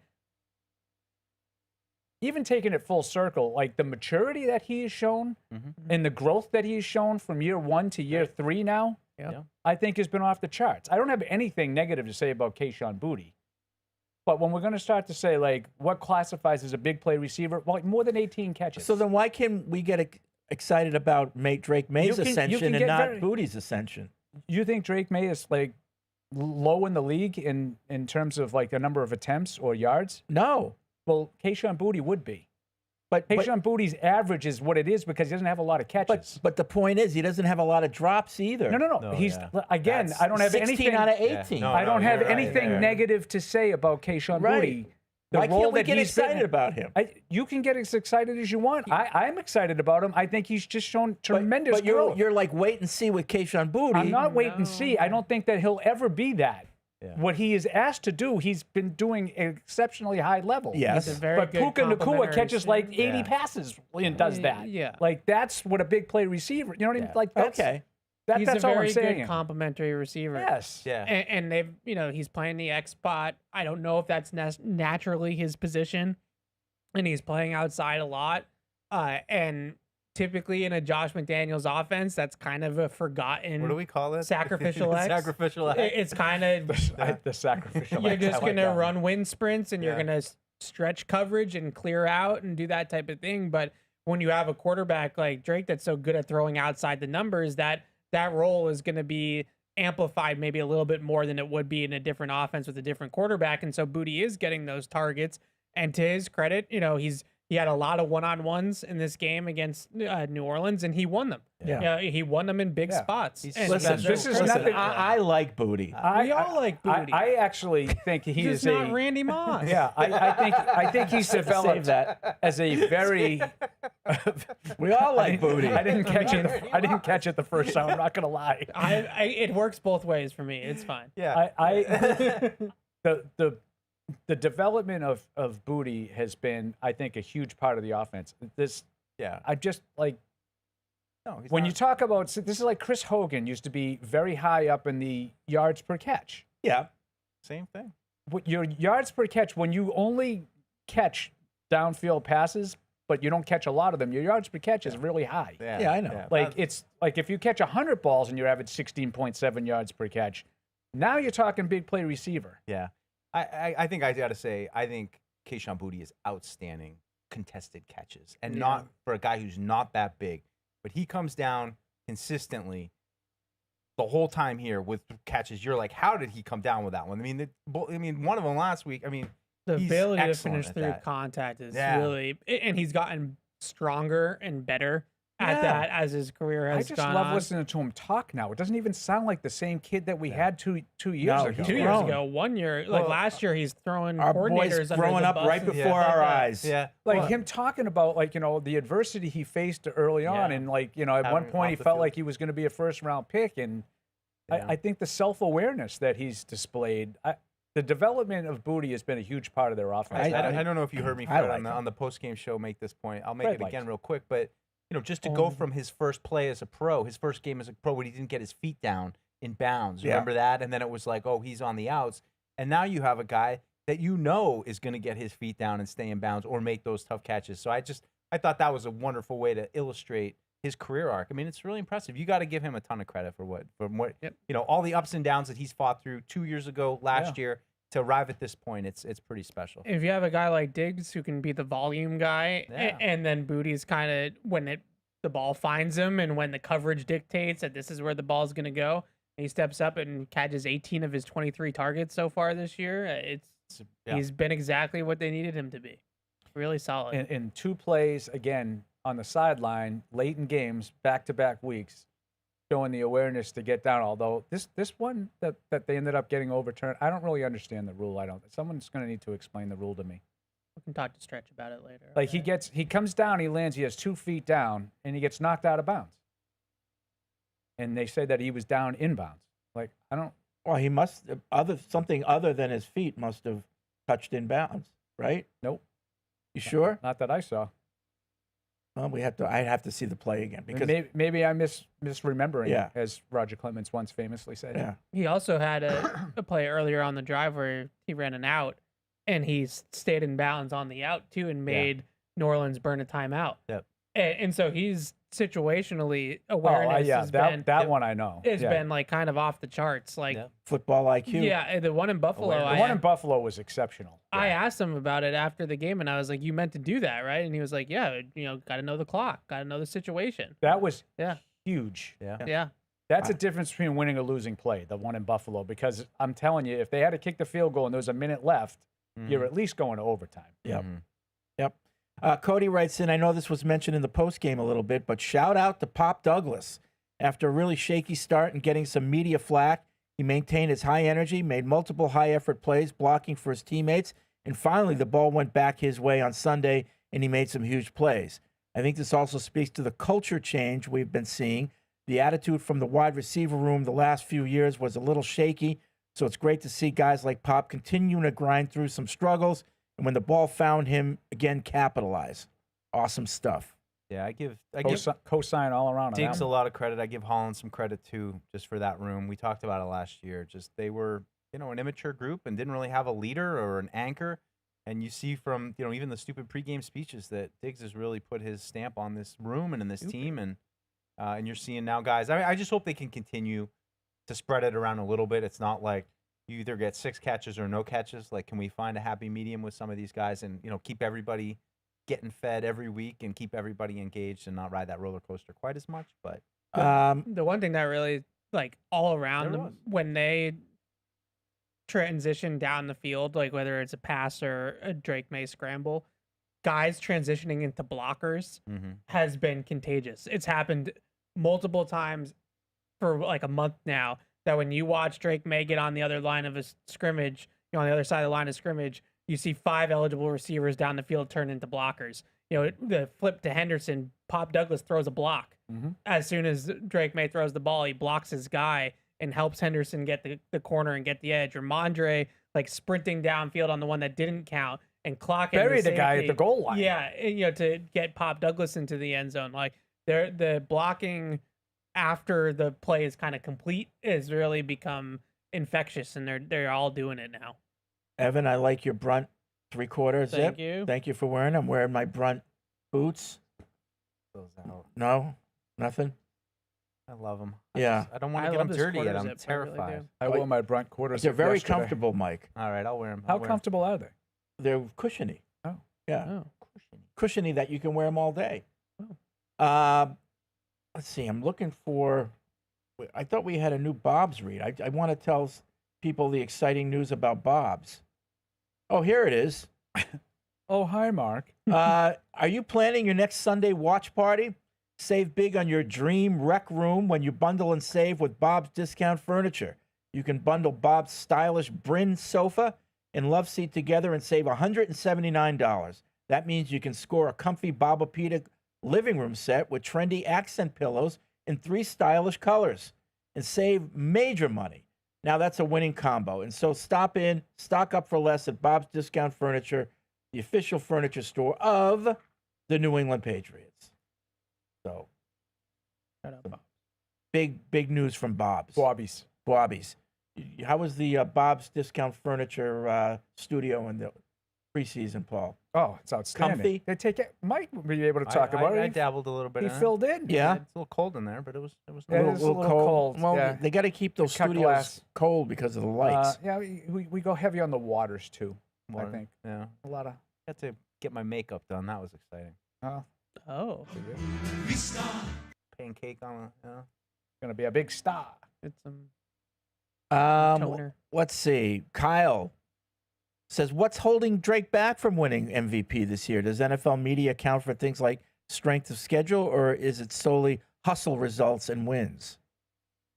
Well, we're only 6 Well, weeks into this season. Nothing would be holding him. No. Why would anything hold him back? Yeah. No, and I mean, in some ways, I feel like the lack of running game amplifies his Right. candidacy. Yeah, I mean, It's a big reason why. if you extrapolate Josh won it everything last year. from what you have right now, like through the end of the season, I think it'd be hard to look at a guy like Baker Mayfield and say that that's not like an MVP season. Mm-hmm. But it's 6 games. Right.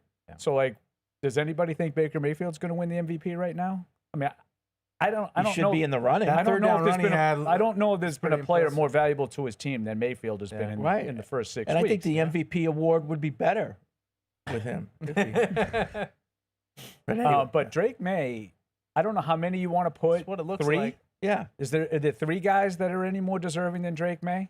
Yeah. I'd be hard pressed to come up with them. Yeah. I have this is a running theory of mine.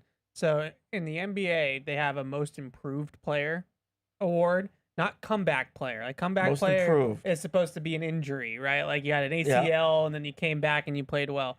So they have a most improved player award in the NBA.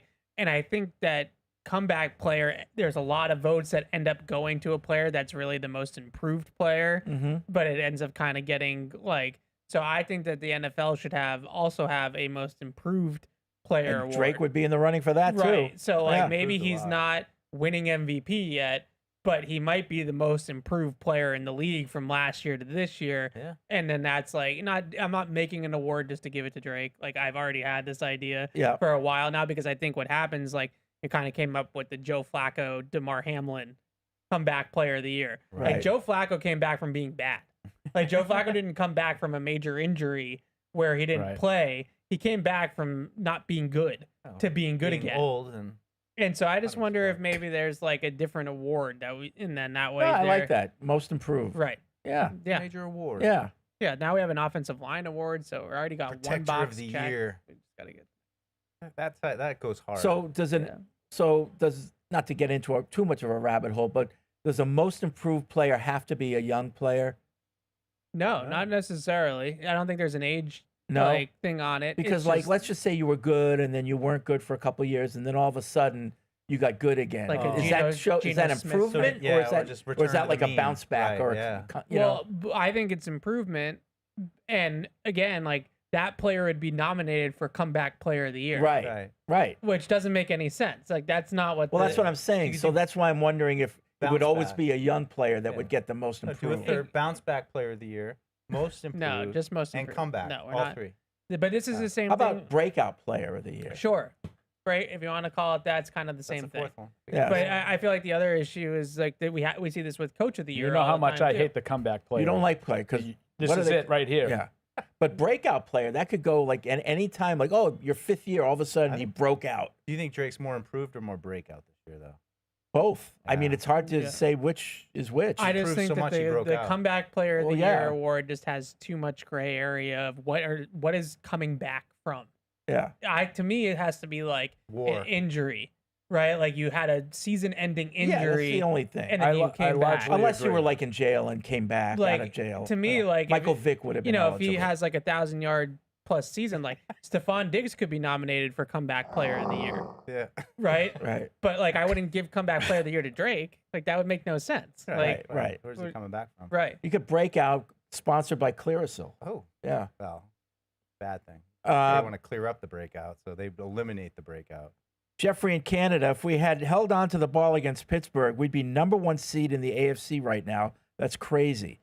That said, I think the Pittsburgh game might end up being the best thing that happened to this team. They learned that if we play well, we belong on the field with anyone. Should the Patriots go all in right now and trade for a good receiver and a veteran running back? Both, he says. Drake Maye's on a rookie contract. We could be pushing to be a legit contender right now. To me, they kind of have a buyer feel to them, or they should have a buyer feel They should to them. absolutely be interested in buying. They got some real talent at receiver. They have some, cap space to work with, and this is the sweet spot where, it's time to be aggressive. They have some talent needs at some spots. So, What would you give up for a running back? Yeah. Right now? I'd give up a third round. I was like thinking third is the highest I think I'd get. I mean, for a legit guy. Because we're going to be picking, the last pick. I in the might do third second. round, so like, I might do second. Yeah. I For a mean, running back, I don't even want to use a second round pick on a running back out of the draft. I know. I would say third, but maybe a little bit of a hot take. Like I wouldn't necessarily say receiver is now if it's AJ Brown, like that's a different story. Right, but right, like but like just adding another receiver just to add another receiver, I don't think they necessarily. I would rather trade for a running back, maybe another impact player. I know. On I know defense. he's older, but just think about what Henry would be on this team. All of a sudden, now you do have to respect the run, and that makes the entire offense How better. could they respect the run any more than they're doing? But now, well, now you might be able to run into. You might be able to do it, right? Even though they're putting 8 in the box, but right? The Like, problem is he that makes they the whole can't- offense They better. can't run against the stacked box. They're Yeah. not good at it. If you have a back that can break tackles and Right. that sort of thing, then maybe you can run against 7 and 8 man boxes. Yeah, Maybe in theory. not interested. Okay. I mean, I'd be Barton I'd Poland. be I know I mean, that saying Mike would be interested. I would. It'd be good for me on the show, I think. Say it, Oh. Derek. We Mike. might need a new song. Mike. Mike would never come back from the locker room. I first fell in Mike's love with not you in coming Nashville. back from the locker room. I'm not a running. I'm not a running backs guy. But I just look at their offense. I think it's the most efficient part of their offense. And they need right some. now. I mean, Yeah. if it was Derrick Henry, I certainly wouldn't sit here and say what a terrible move. They need help Listen, at the we position. go. We They go only to, have 2 guys. We go to Tennessee, and he comes back with us. Yeah. Save money on the flight. Yeah, he plays for Baltimore, so Oh, that's right. He's not with Tennessee anymore. Those are my favorites. I forgot. We play Baltimore. That's too late, though. We can't wait that long. That's after the deadline. Yeah. Well, Brees Hall. The Jets I saw that. I are they saw gonna somebody, trade Jets him would never do in that. the division. Jets would never do that. I agree with Fred. He's in a contract here already, but he missed his whole first year, right? Yeah, I think I don't see the Jets trading him in the division. Oh, yeah.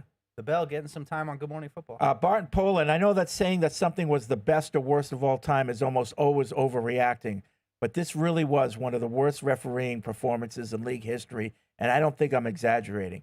If someone finds me 10 worst refereed games ever, I'll buy him a beer. The crew got basically Challenge accepted. The crew got basically every single call wrong. Small ones, big ones, phantom run ones. Even the calls they got right, they got wrong. Fire them all to the sun.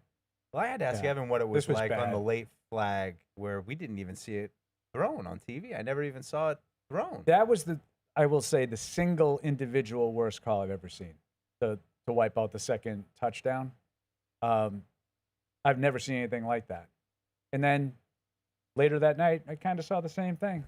The offense for the Detroit Lions is on the bench celebrating, and helmets off, and flag. Like I don't know what goes on in that league. I don't understand it. Sky Judge. But even the pool report after made no sense. They need somebody that if the ball's not in the air, it's not pass interference. Right. They need a sky judge. They need somebody that's up top that is reviewing all these calls and is saying either guys, I agree, pick up the flag or whatever. And I know they have the expedited replay now, but that's more for like turnovers and inbounds, out of bounds, spotting the ball. It's not for judgment calls like pass interference. the judgment calls they need to do a better job of judging the judgment calls, and it happens so fast that they're just getting a lot of these wrong. Like the Diggs one, he puts his hand on the guy. You're supposed to look for the extended arm. I don't have a He huge just looked. See, I don't he have a was huge feeling problem with out. that one, other than the ramifications. You have of no the play. problem with that one? I didn't say I had no problem with it. I said I didn't have a huge. I've seen that call many times. I've never ever seen somewhere between 5 and 10 yards downfield a receiver and a defensive back locked up to wipe out a 50-yard pass. I've never seen that in all the years I've ever watched football. I've seen guys get an advantage with the arm coming out. Yeah. They flip a coin. Some days it's a penalty. Boutte kind of does it in the end zone in his touchdown. Yeah. No call on that one. Yeah. I've seen that called. I've seen it not called. I've never seen the first Stephon Diggs offensive pass interference called in all my years. Well, that's the single worst call I've ever seen. And to Mike's point, the fact that it seemingly came after Drake May was already on the bench. And they're lining up to take the extra PAT point. team is on the field. Well, he had to process it, Paul. Like, that was. I don't really understand. There's got to be some accountability. I didn't there. see the pool report. I'm interested. Oh, in you that. got to read this one. It's a whopper. It's a classic. It couldn't have been any worse than the pool report that I did read on that Jared Goff play. Like, and I understand like the technicality. This is what I was talking about last week. The game is over officiated and it's too complicated. They run a trick play with the quarterback from under center, the Lions, and it kind of didn't fool Kansas City. I mean, Amon-Ra St. Brown created the touchdown with a great block. Like, there was a guy out there to make the play. Like, what is the whole thing about, like, you can't come out? He's in motion. Like, everybody sees he's in motion. Everybody knows he's an eligible receiver. Why does he then have to stop for a second and They set? just don't want him to give a running start too much of an advantage, I guess. I don't know. He's like, but I see that all the time now. Guys going in motion and they never stop and they don't call it. And then sometimes they do. Yeah, they just can't go toward going in the motion line. is not a penalty. But when you turn toward the line, that's going upfield. That's an illegal shift. That's different. He wasn't going upfield. But sometimes they don't call it. Not anymore. It's called almost every time now. I was watching the Picayune things that they call every single time. It's the Miami off. I was it's watching the Miami it on Sunday. It's like, motion. oh my God, he's that needs to be a penalty. He got called because he didn't stop. I'm not talking about our game. No, I'm talking about Jared Goff. Yeah. As the quarterback, he goes under center and he becomes the traditional quarterback, even though he didn't put his hands underneath. Right. Because he did that, he's not allowed to go in motion without stopping. Like, why is that a rule? Like, it's so overcomplicated. And, again, I watched the Bears last night lose a touchdown because they deemed that the tackles lined up too far back. And then they go to the replay, and the rules expert says, I don't know what they're looking at there. His helmet is even with the centers behind. This is not one I would have called.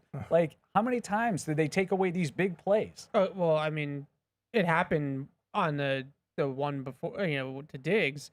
They call an illegal shift on Ramondre on third down. That had absolutely zero Nothing to bearing do with on the play at all. And it wipes out a first down. Then the Patriots false start and get into like 3rd and 12 or something. 17. Then the bomb to Diggs gets wiped out by 27. a penalty. 3rd and 27. And right. then finally he throws incomplete again to Which Matt a play Collins, that easily which could have been should interference. Pass interference. Oh, it was a disaster. Punt. And I'm just like, Easily could have been interference on This is just the a Hollins one. comedy of just ridiculousness. Like the illegal shift on Ramondre, okay, maybe he kind of moved in his So shoes I had a little someone bit, tell but me. I was like, I what? read it the same way you What? did. They called it on Stevenson for kind of not setting, and Yeah. which constituted two guys in motion, which I hate, but whatever. Someone told me today that it was actually called on Diggs for going upfield. It's in the book. It's in the books as Stevenson. Yeah. But I don't know if they screwed that But up. on that one drive, there was 3 calls that impacted the possession, And this is why directly. we had some calls that were sort of unfortunately they just couldn't quite finish the game off. They got sloppy in the second. I was like, I know I work for Patriots.com. I'm going to cut them some slack. I think the offense was perfectly fine in the second half, except for stuff like that. Yeah. Like, they weren't going to get stopped on that drive if not for the help. And again, I'm not just saying it was one-sided because it wasn't. Someone said to Mostly me, one-sided. someone said to me, these kinds of games lead you to believe that the games are fixed. I go, yeah, well, who's it fixed for? Like, they're just flipping coins the whole day. Yeah, it's unbelievable how like I don't know. Because if he hits the the one to Diggs are in field goal range just automatically on the throw to Diggs. Absolutely. And But if they call the one the next play on Hollins. Right, now it's, But I also think there was probably, there was a Marcus Jones kind of tug of the arm on the Olave one. It could have been. Again, I don't want to see calls. Right. I just want to see the guys make plays. Like I get it. It's moving fast. Diggs does put his hand out on the guy. The illegal Again, shift that one I penalty- can understand. The illegal shift penalty on Ramondre, like we have to have a understanding of, does this impact the play or not? Like, is him moving 2 inches from his left to his right? Is that the difference between this play working and this play not That's working? why I don't understand why it's a rule. Right. Who is he fooling? You're right. It's not. There's no advantage that he is gaining from being able to do that. He didn't probably even do it on purpose. So like we see this every. Paul's right. Like lineman is an inch back too far back into the backfield, or this motion is illegal because of X, Y, and Z. If there's no clear advantage that's being presented to the offense or the defense because of something, I don't know why they're getting. So what called. about, like in hockey, you have a delayed call, and sometimes you just blow it off because it really doesn't impact, like icing or something like that. I don't know. What do they have delayed calls in hockey for? Not everything, but But like, it's a what if you thing. have like a flag that comes out that it's a delayed call? So if this ends up impacting the play, it's going to be a penalty. So I don't If think it you can do doesn't, that. No, I don't think you can do that. Now, I would say, to Evan's point about the sky judge, can you just have some common sense on the play to Douglas? Ask the dude at the bar. Is Okay. that pass interference? No. Not So, pass interference. can't the sky judge just say, we're really going to call this play 7 yards downfield with two guys sort of jostling one another? Right. No problem. There is no flag on the play. Right. Pick it up. Result of the play is a touchdown. John Right. Hockley would have another paragraph to say after Yeah. that, but it's pretty simple. Ivan's in California. What's up, Ivan? Hey, happy First Place Tuesday, guys. There we go. Hey. We enjoy it.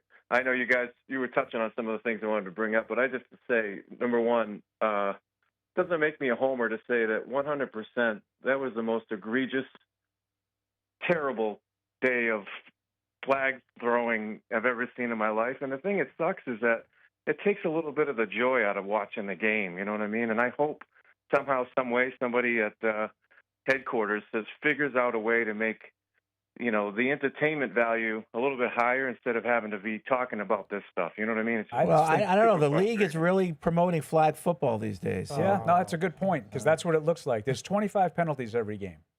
Every game. Right. And I agree every with game, you. I and think it's both sides, last night I kind of checked out. Like I can't watch the games anymore. It's really hard worse when than the NBA. every big play gets wiped out. It's crazy. It really is. It's like in every good play, you're like, okay, hold on a second. Is there a flag? Oh no. And then I just hope they fix it. But with that said, I know you guys have been harping on that. I got a question for you as far as the running backs.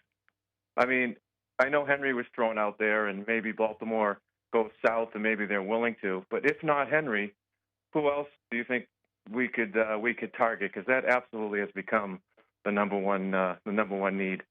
And with that said, I'll take it offline. All right, thanks, Ivan. I think it's hard because a lot of teams need running backs. Yeah. There's such attrition at that position. What if there was a real, one of the best guards available? What would you give up for that? Why would one of the best guards be available? It's for the same reason that Breece Hall might be available, because the team stinks. Well, I wouldn't say Breece Hall's one of the best running backs. I think he he's would be pretty a good. running back. Okay, who's whatever. available.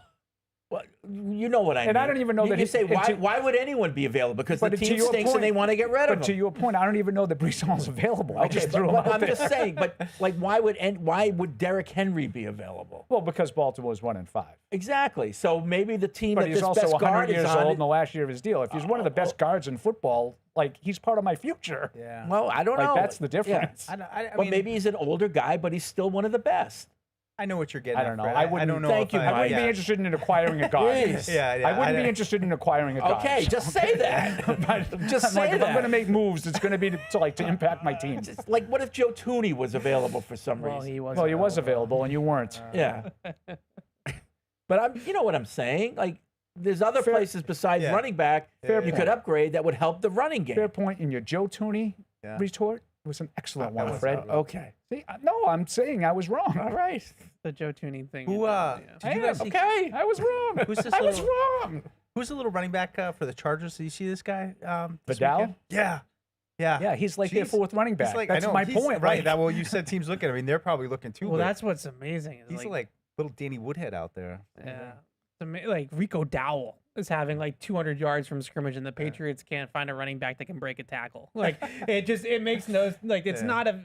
Paul and I are usually lockstep on the running backs. Like they're a dime a dozen, and the Patriots don't have a dime right now. Like I just it's a good way to put it. It's like crazy. Poor Ramondre. But like I don't know, maybe with the Chargers, it's the opposite. Teams are giving Herbert a lot of respect, and they're not loading the box, and that makes it easier for the running back. Yeah, I would definitely be more concerned if they go into next week in Tennessee, and Tennessee just says we're just going to play quarters and 2 high safeties, and we're going to. So let's see, maybe if they can't run and they it. still can't run it, Well, then we okay. got problems. But if they can, what do you say then? It's chess match. It's fixed. That's it. Then I want to know what the point total is at the end. Yeah. That's Chester's in Portland. What's up, Chester? We're back, baby. Yeah. How's it feel, fellas? It feels good. 4-2 in the top of the AFC East, man. I'm loving it. We've got to keep this momentum rolling because this team is coming of age big time right in front of our eyes. By the way, Freddie, Scalavino just said he wants his sweater back. Oh, jeez, that's tough. The FBI is reporting that there's a Whitey Bulger sighting in the Patriots Unfiltered studio, a.k.a. Paul Perillo with his Shamrock. Yeah, right. sweater there. Good stuff. Man, Buy apparel. I just got to say, it's really good to see the Pats beat a team that they were supposed to beat, even though those horrible officials almost derailed the momentum and effort there at one point. But Drake Maye, that long ball looks so beautiful, man. I mean, I think all of us were on our feet on both of those throws, including the one pull that was called back. But what a long ball he throws. It is so pretty. One concern to note, we're talking about the running game today. We got worked in the trenches on both sides this last game, and I think you guys need to kind of elaborate on what's going on there because I think we need to really improve in the trenches. I'm concerned that this may be a long-term thing that might hurt us down the road when we get against more persistent pass rushes and so on.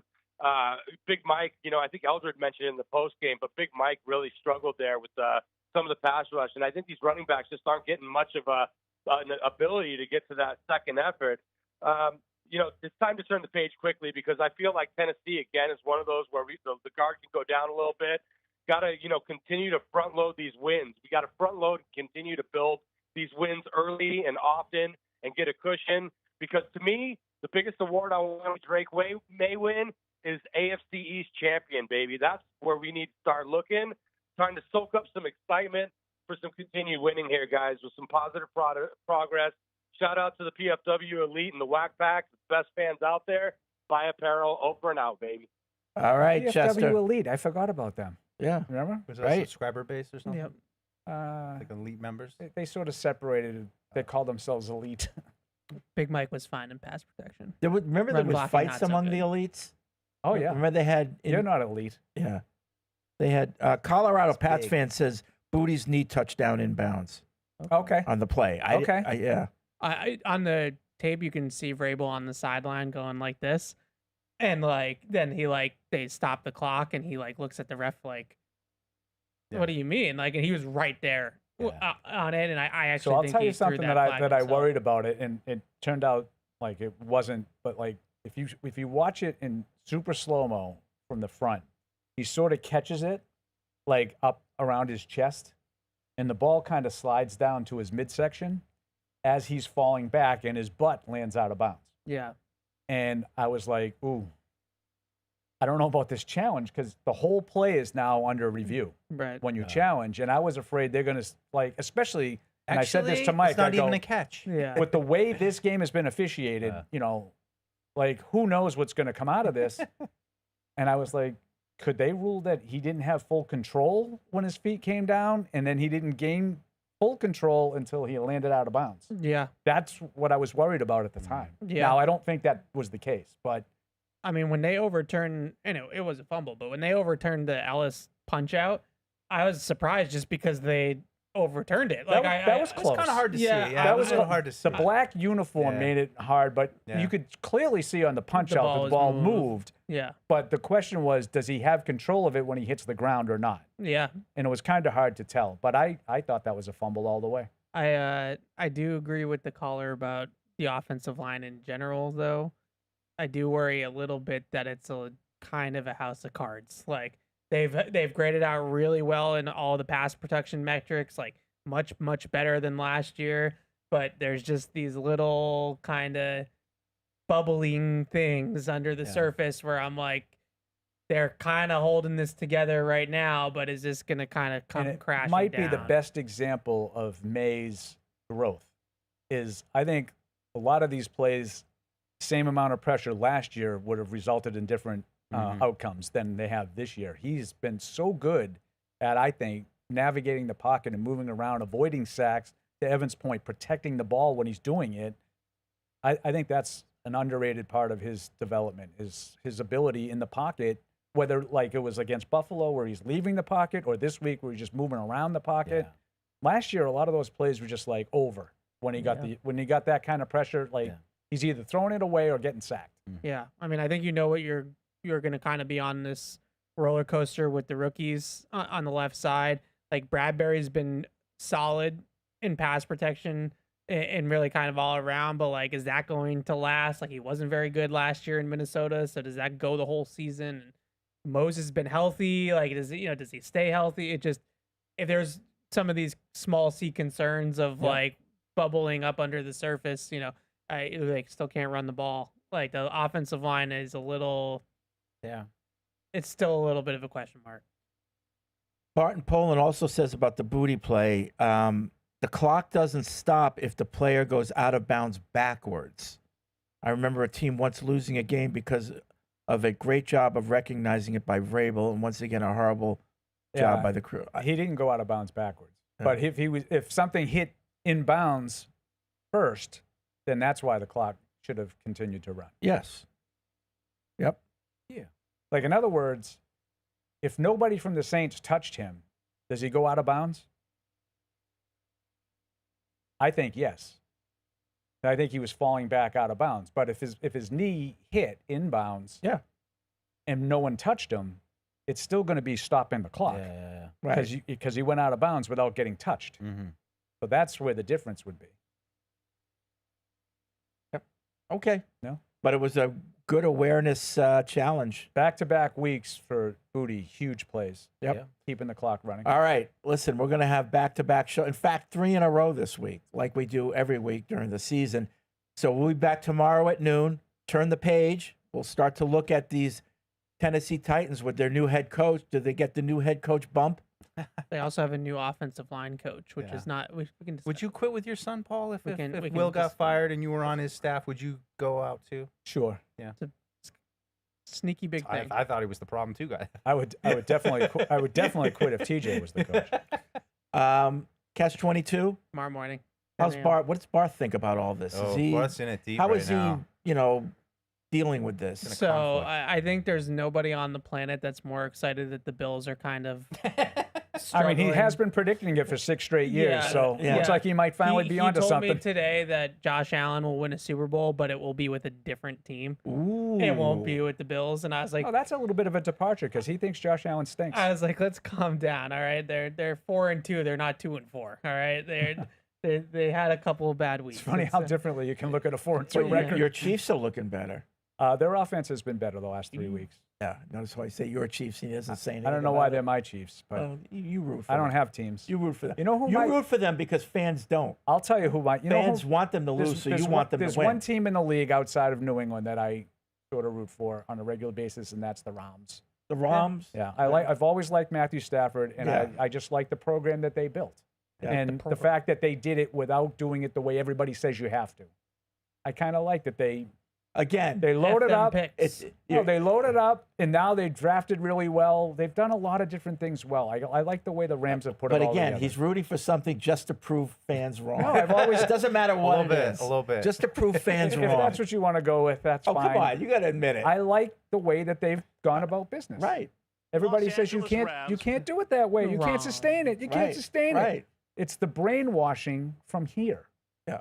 What round did they get Puka in? 7th? 6th? Fifth. 5th? Yeah, 4th or 5th. Okay. All right. Oof. We will see you tomorrow. Hey, this is Alex. Thanks for tuning into the show. If you really want to help us, make sure you like us on Apple Podcasts, Spotify, or wherever you get your podcasts. Also, make sure you follow us on the New England Patriots YouTube channel to see this show and everything else we do here at the Patriots. Thanks a lot.